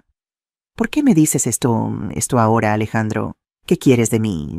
Pareció momentáneamente dolido por mi desconfianza, pero luego asintió aceptándola como justa. No quiero nada material si eso es lo que te preocupa. He conseguido un trabajo en una empresa de construcción. No es lo que estudié, pero pagan bien y estoy reconstruyendo mi vida poco a poco. Me alegro por ti, de verdad. Pero hay algo más, algo que necesitas saber. Hizo una pausa como reuniendo valor. Tengo un hijo, mamá. Un niño de 3 años. Tu nieto. La revelación me dejó sin aliento. Un hijo con Gabriela. No, con una mujer que conocí antes durante un tiempo en que Gabriela y yo nos separamos brevemente. Su nombre es Teresa. Es una buena mujer trabajadora honesta. Todo lo que Gabriela no era. ¿Y por qué no supe nada de esto hasta ahora? Porque Gabriela me hizo elegir. Ella o Teresa y el niño. Y elegí mal como he hecho tantas veces en mi vida. Me quedé en silencio procesando esta nueva información.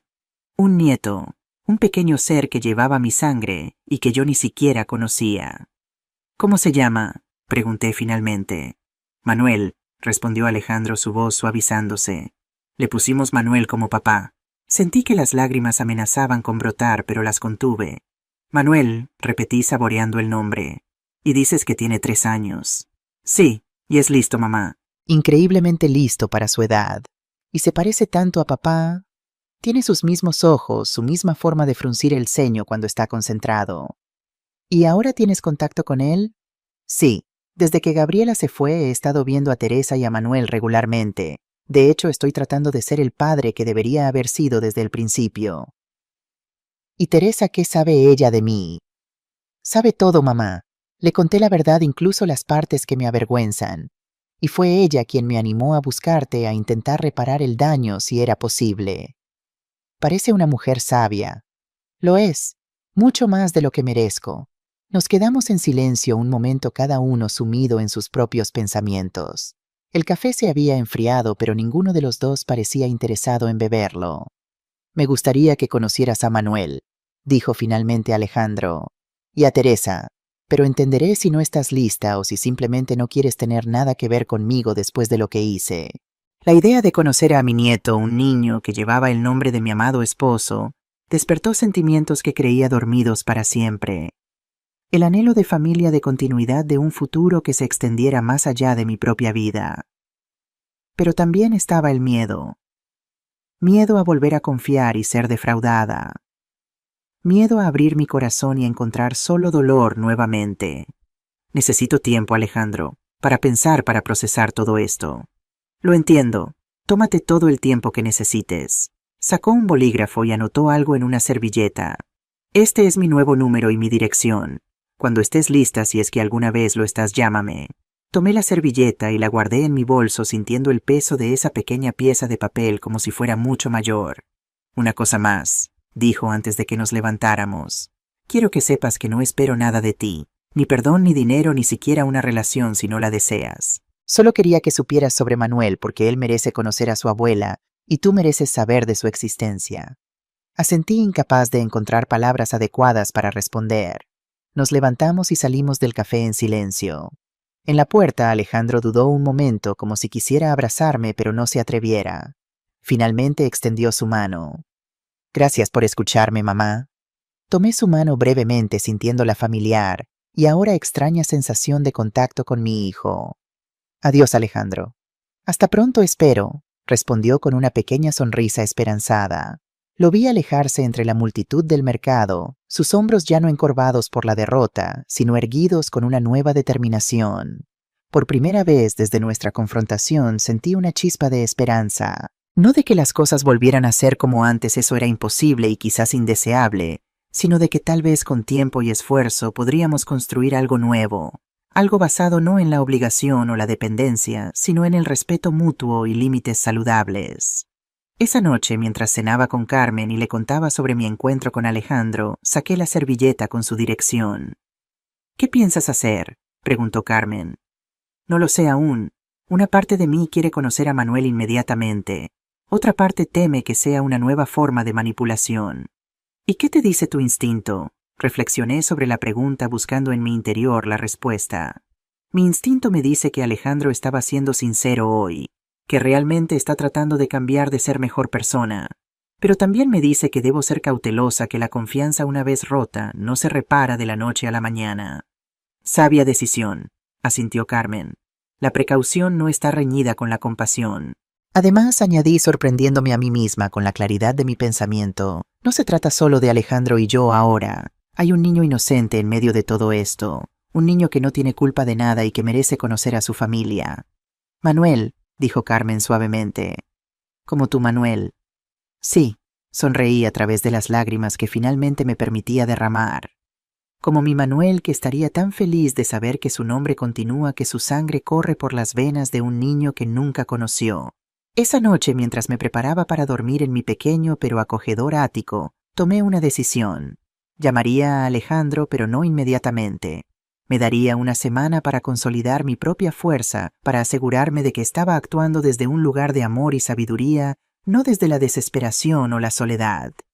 Y mientras tanto haría algo que no había hecho en años, coser un pequeño osito de peluche para mi nieto recién descubierto. Un osito que llevaría en su pecho bordado con hilo rojo el nombre que ahora nos unía a través del tiempo y las circunstancias, Manuel. Una semana después, con el osito de peluche terminado y envuelto cuidadosamente en papel de regalo, me encontré frente a un modesto bloque de apartamentos en Mislata, un municipio contiguo a Valencia. La dirección que Alejandro me había dado correspondía a un tercer piso sin ascensor. Respiré profundamente antes de pulsar el timbre. Había ensayado mentalmente este momento docenas de veces durante los últimos días, imaginando diferentes escenarios, preparando respuestas para posibles situaciones. Pero ahora que estaba aquí, todas mis preparaciones parecían inadecuadas. La puerta se abrió y apareció una mujer joven de unos 30 años, con el cabello castaño recogido en una coleta informal y ojos amables color avellana. Vestía unos vaqueros sencillos y una blusa azul claro. Elena, preguntó con una sonrisa cálida. Soy Teresa.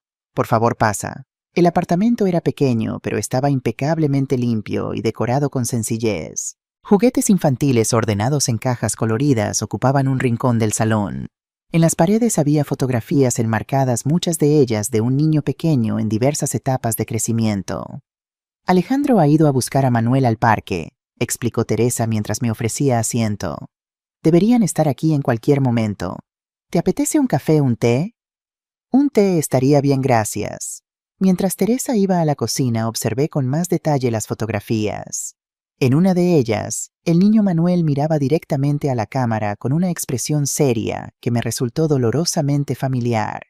Era la misma expresión que mi esposo tenía cuando se concentraba un pequeño fruncimiento de ceño que siempre me había parecido entrañable. Es idéntico a su abuelo, ¿verdad?, comentó Teresa regresando con 2 tazas. Alejandro me ha mostrado fotos de Manuel, tu marido. Sí tiene sus ojos. Y ese gesto. Mi voz se quebró ligeramente. Teresa se sentó frente a mí, sus ojos llenos de comprensión. Antes de que lleguen, quería decirte algo, Elena. Sé todo lo que pasó entre tú y Alejandro. Él me lo contó sin omitir nada, sin excusarse. Ya veo. Y quiero que sepas que lo entiendo. Tu dolor, tu desconfianza. Si estuvieras en mi lugar, probablemente sentirías lo mismo. Su franqueza me sorprendió. No había esperado esta conversación directa, esta aceptación abierta de los errores de Alejandro. No juzgo a nadie, continuó Teresa. Todos cometemos errores, todos tenemos momentos de debilidad. Lo importante es lo que hacemos después, cómo intentamos reparar el daño causado. ¿Y crees que Alejandro está realmente intentando reparar el daño?, pregunté necesitando su perspectiva. Lo creo, respondió sin dudar. Lo he visto cambiar en estos meses. Ha pasado de ser alguien que huía de sus responsabilidades a alguien que las enfrenta directamente, de alguien que culpaba a otros por sus problemas a alguien que asume sus errores. ¿Y lo de Gabriela? Se fue hace 3 meses cuando quedó claro que no habría más dinero fácil. Fue duro para él, pero creo que fue lo mejor que podía pasarle. El sonido de una llave en la cerradura interrumpió nuestra conversación. La puerta se abrió y entró Alejandro con un niño pequeño de la mano. El niño Manuel se detuvo al verme súbitamente tímido y se escondió parcialmente detrás de la pierna de su padre. «Mamá», dijo Alejandro visiblemente emocionado. «¿Has venido?» «He venido», confirmé, mi atención dividida entre él y el pequeño que me observaba con curiosidad desde su escondite. «Manuel», dijo Alejandro agachándose hasta quedar a la altura del niño. «Esta señora es tu abuela Elena, la mamá de papá. ¿Recuerdas que te hablé de ella?» El niño asintió solemnemente, sus grandes ojos marrones, los ojos de mi Manuel estudiándome con intensidad. «Hola, Manuel», dije suavemente, sintiendo una emoción que amenazaba con desbordarme. «Estoy muy contenta de conocerte». ¿Eres de verdad mi abuela?, preguntó con esa directa curiosidad infantil que no conoce filtros. «Sí lo soy». «¿Y por qué no te había visto antes?». La pregunta inocente pero profunda me dejó momentáneamente sin palabras. ¿Cómo explicar a un niño de 3 años los complejos conflictos adultos que nos habían mantenido separados? Fue Teresa quien intervino con naturalidad.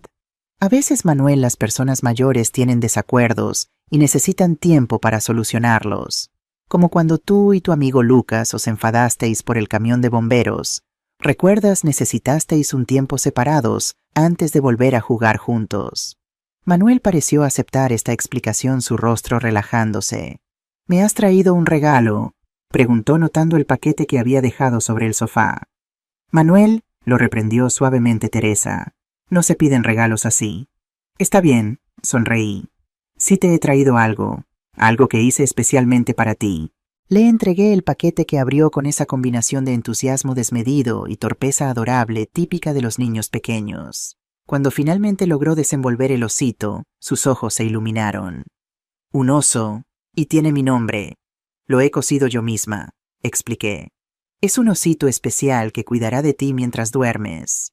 Manuel abrazó el oso con fuerza, evidentemente encantado con el regalo. Luego, para mi sorpresa, se acercó y me dio un beso espontáneo en la mejilla. «Gracias, abuela». Esas 2 palabras tan simples y a la vez tan profundas derritieron las últimas defensas en mi corazón. Lágrimas que no pude contener rodaron por mis mejillas. «De nada, cariño», logré responder. Teresa, con ese instinto maternal que parecía tan natural en ella, sugirió que Manuel mostrara a su nuevo oso dónde dormiría. El niño salió corriendo hacia lo que supuse era su habitación, dejándonos a los 3 adultos en un silencio cargado de emociones no expresadas. «Gracias por venir, mamá», dijo finalmente Alejandro, su voz ronca. «Significa mucho, para todos nosotros». Asentí, incapaz de expresar con palabras los complejos sentimientos que me embargaban. Había venido preparada para mantener mi guardia alta, para establecer límites claros y condiciones estrictas. Pero la sonrisa de Manuel, ese rostro que tanto me recordaba al hombre que había amado toda mi vida, había desarmado todas mis defensas. «Es un niño maravilloso», logré decir finalmente. «Lo es», confirmó Alejandro con orgullo evidente, «y merece conocer a toda su familia, incluyendo a su extraordinaria abuela». La tarde transcurrió de manera sorprendentemente natural. Manuel, superada su timidez inicial, se mostró lleno de energía y curiosidad. Me enseñó sus juguetes favoritos, me contó historias elaboradas sobre sus aventuras imaginarias, me preguntó si sabía hacer galletas, las mejores del mundo, según Alejandro le había dicho. Teresa resultó ser exactamente como la había descrito Alejandro, cálida, sincera, sensata. No intentaba forzar una falsa camaradería, pero tampoco mantenía una distancia artificial. Simplemente estaba allí facilitando nuestra interacción, interviniendo cuando era necesario, retirándose, cuando sentía que Alejandro y yo necesitábamos espacio. Cuando llegó la hora de marcharme, Manuel insistió en que volviera pronto para enseñarme su colección de coches miniatura, que hoy no habíamos tenido tiempo de examinar. Prometí hacerlo sorprendida por lo natural que resultó hacer esa promesa. Alejandro me acompañó hasta la puerta del edificio. El atardecer valenciano teñía las calles de un suave tono dorado. «Gracias por darle una oportunidad a esto, mamá. A nosotros.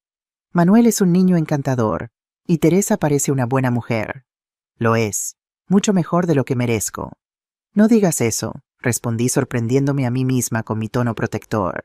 «Todos merecemos segundas oportunidades, Alejandro. Incluso tú, incluso yo. Esto significa que quiero conocer a mi nieto, quiero ser parte de su vida, En cuanto a nosotros, hice una pausa buscando las palabras justas. Necesitaremos tiempo. La confianza una vez rota no se recupera de la noche a la mañana. Lo entiendo perfectamente, y estoy dispuesto a esperar a demostrarte con hechos, no con palabras, que he cambiado. Asentí apreciando su madurez tan diferente de la desesperación manipuladora que había mostrado en nuestra última confrontación. Y quiero que sepas algo más, añadió Alejandro. He comenzado a asistir a reuniones de jugadores anónimos. Llevo 2 meses sin apostar. Es un proceso difícil, pero estoy comprometido. Me alegra oírlo, respondí sinceramente. Tu padre estaría orgulloso. ¿De verdad lo crees?, preguntó con una vulnerabilidad que me recordó al niño que una vez fue. Sí, Manuel siempre valoró la honestidad y el esfuerzo por encima de todo. Ver que estás enfrentando tus problemas en lugar de huir de ellos. Sí, estaría orgulloso. Nos despedimos sin abrazos, pero con una nueva comprensión mutua, un puente frágil pero real sobre el abismo que se había abierto entre nosotros. Durante las semanas siguientes establecimos una rutina cautelosa. Visitaba a Manuel 2 veces por semana, generalmente cuando Teresa estaba en casa. A veces llevaba a Carmen conmigo, quien rápidamente se convirtió en una abuela honoraria para el pequeño.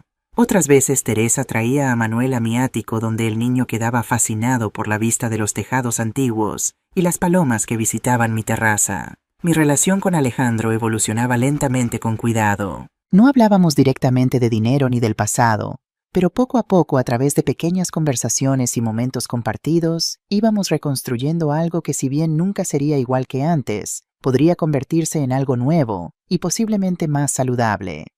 Fue durante una de estas visitas, mientras Manuel dormía la siesta y Teresa había salido a hacer compras, cuando Alejandro me entregó un sobre.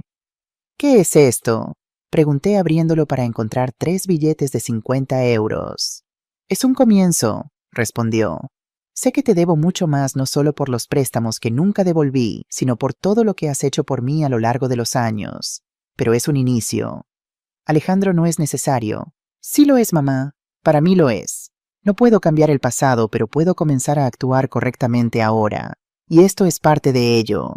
Guardé el dinero en mi bolso, entendiendo que rechazarlo sería rechazar algo más importante, su intento de responsabilizarse de hacer las cosas bien esta vez. Gracias, dije simplemente. Ese mismo día, mientras preparábamos café en la pequeña cocina, Alejandro mencionó algo que me heló la sangre. Gabriela ha vuelto a aparecer. ¿Qué por qué? Aparentemente su nuevo novio la dejó y ahora está buscando, no sé, tal vez una reconciliación, tal vez solo un lugar donde quedarse temporalmente. ¿Y tú qué piensas hacer? Nada, le he dicho que no hay lugar para ella en mi vida ahora, que he comenzado de nuevo con Teresa, con Manuel, contigo. ¿Y cómo se lo tomó? No bien. Hizo algunas amenazas, mencionó que sabía cosas que podían perjudicarnos. ¿Qué tipo de cosas? No lo sé exactamente. Probablemente nada real, solo intentando asustarme. Pero quería que lo supieras por si acaso intenta contactarte. Gracias por la advertencia.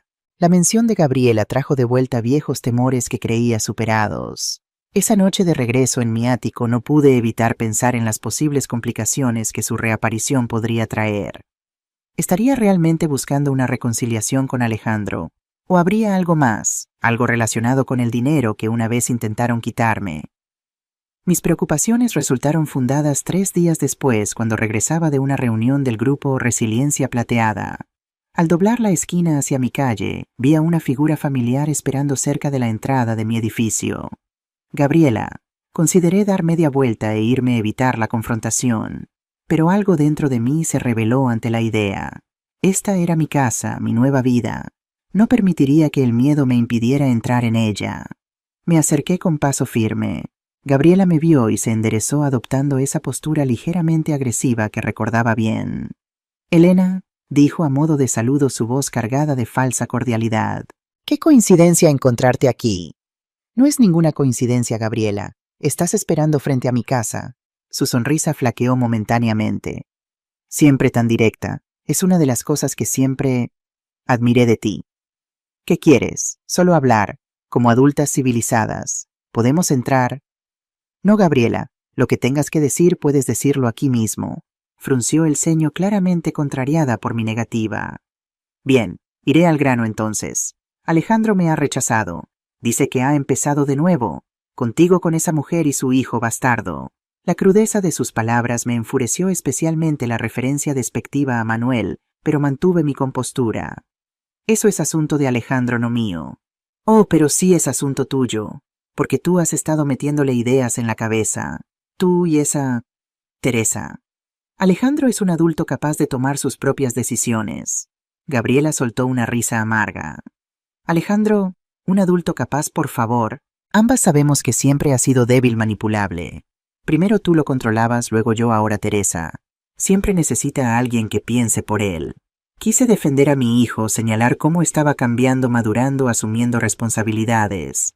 Pero entendí que cualquier cosa que dijera sería usada en mi contra. Gabriela no estaba aquí para escuchar razones. Si no tienes nada más que decir, me gustaría entrar a mi casa. Di un paso hacia la puerta, pero Gabriela se interpuso en mi camino. Estaba más delgada de lo que recordaba, con un aspecto ligeramente descuidado, que contrastaba con la imagen impecable que siempre había mantenido. Aún tengo la carta, dijo abruptamente. ¿Qué carta, Chi? La carta que Alejandro escribió cuando planeábamos lo de tu dinero, donde detalla cómo planeaba tomar prestados tus ahorros sin tu conocimiento. Está firmada por él. Sería una prueba bastante convincente si decidiera llevarla a la policía. Así que era eso, chantaje. Un último intento desesperado de obtener algo de valor. Adelante, respondí con calma, que me sorprendió a mí misma. Llévala a la policía. Explícales cómo participaste en un plan para defraudar a una mujer mayor. Cuéntales sobre la autorización bancaria falsificada que presentaste. Estoy segura de que estarán muy interesados. Vi la duda atravesar su rostro. Claramente no había esperado esta respuesta. Podrías ir a prisión, insistió, aunque con menos convicción. Quizás, o quizás no, pero lo que es seguro es que tú también enfrentarías cargos. Y a diferencia de Alejandro, tú no tienes una familia que te apoye, ni un trabajo estable, ni un historial de cooperación con las autoridades. Dio un paso atrás, su máscara de confianza desmoronándose visiblemente. ¿Qué quieres, Gabriela? Pregunté directamente. ¿Dinero? ¿Es eso, ne? Solo quiero lo que me corresponde, respondió su voz ahora más pequeña. Pasé años con Alejandro. Lo ayudé con su carrera, organicé su vida. Merezco algo a cambio. Lo que mereces y lo que obtendrás son cosas diferentes, me temo. Alejandro ha elegido un nuevo camino. Teresa y Manuel son su familia ahora, y yo soy parte de esa familia. Si tienes algún reclamo legítimo contra mi hijo, deberías hablar con un abogado, no amenazar a una anciana en la calle. No eres una anciana, Elena. Eres una mujer calculadora que siempre ha sabido exactamente lo que hacía. Sonreí ante el inesperado cumplido oculto en su insulto. Gracias. Ahora, si me disculpas, ha sido un día largo y quisiera descansar. Esta vez no intentó detenerme cuando me dirigí hacia la puerta, pero antes de entrar se dirigió a mí una última vez. Esto no ha terminado, Elena. Me giré para mirarla, notando la desesperación mal disimulada en sus ojos, la postura defensiva de alguien que se sabe derrotada, pero no está lista para admitirlo. Sí, Gabriela, sí ha terminado, para todos nosotros. Entré en el edificio sin mirar atrás, escuchando sus tacones alejarse con pasos rápidos y furiosos. Mientras subía las escaleras hasta mi ático, reflexioné sobre el encuentro. No sentía miedo, ni siquiera preocupación. Solo una extraña compasión por Gabriela, una mujer que había basado toda su estrategia vital en explotar a otros, y ahora se encontraba sola, sin recursos, sin plan B. Esa noche llamé a Alejandro para contarle sobre el encuentro. Estaba preocupado, por supuesto, y ofreció venir inmediatamente. Le aseguré que estaba bien, que Gabriela, a pesar de sus amenazas, era más ruido que acción. De todas formas tendré cuidado, le prometí. Y si vuelve a aparecer, llamaré a la policía. Gracias por avisarme, mamá. Y gracias por defender a Teresa y a Manuel. Son tu familia, Alejandro, lo que significa que también son mi familia. Hubo un breve silencio y luego añadió con voz emocionada. Te quiero, mamá. Sé que no lo he demostrado como debería, pero te quiero. Yo también te quiero, hijo, respondí, sorprendida por la facilidad con que las palabras salieron, por lo verdaderas que sonaban después de todo lo ocurrido. Esa noche dormí profundamente, sin pesadillas ni sobresaltos. Al día siguiente, como medida de precaución, contraté a un cerrajero para instalar una cerradura adicional en mi puerta. No por miedo a Gabriela específicamente, sino como un recordatorio de que la autoprotección no era egoísmo, sino una forma de amor propio.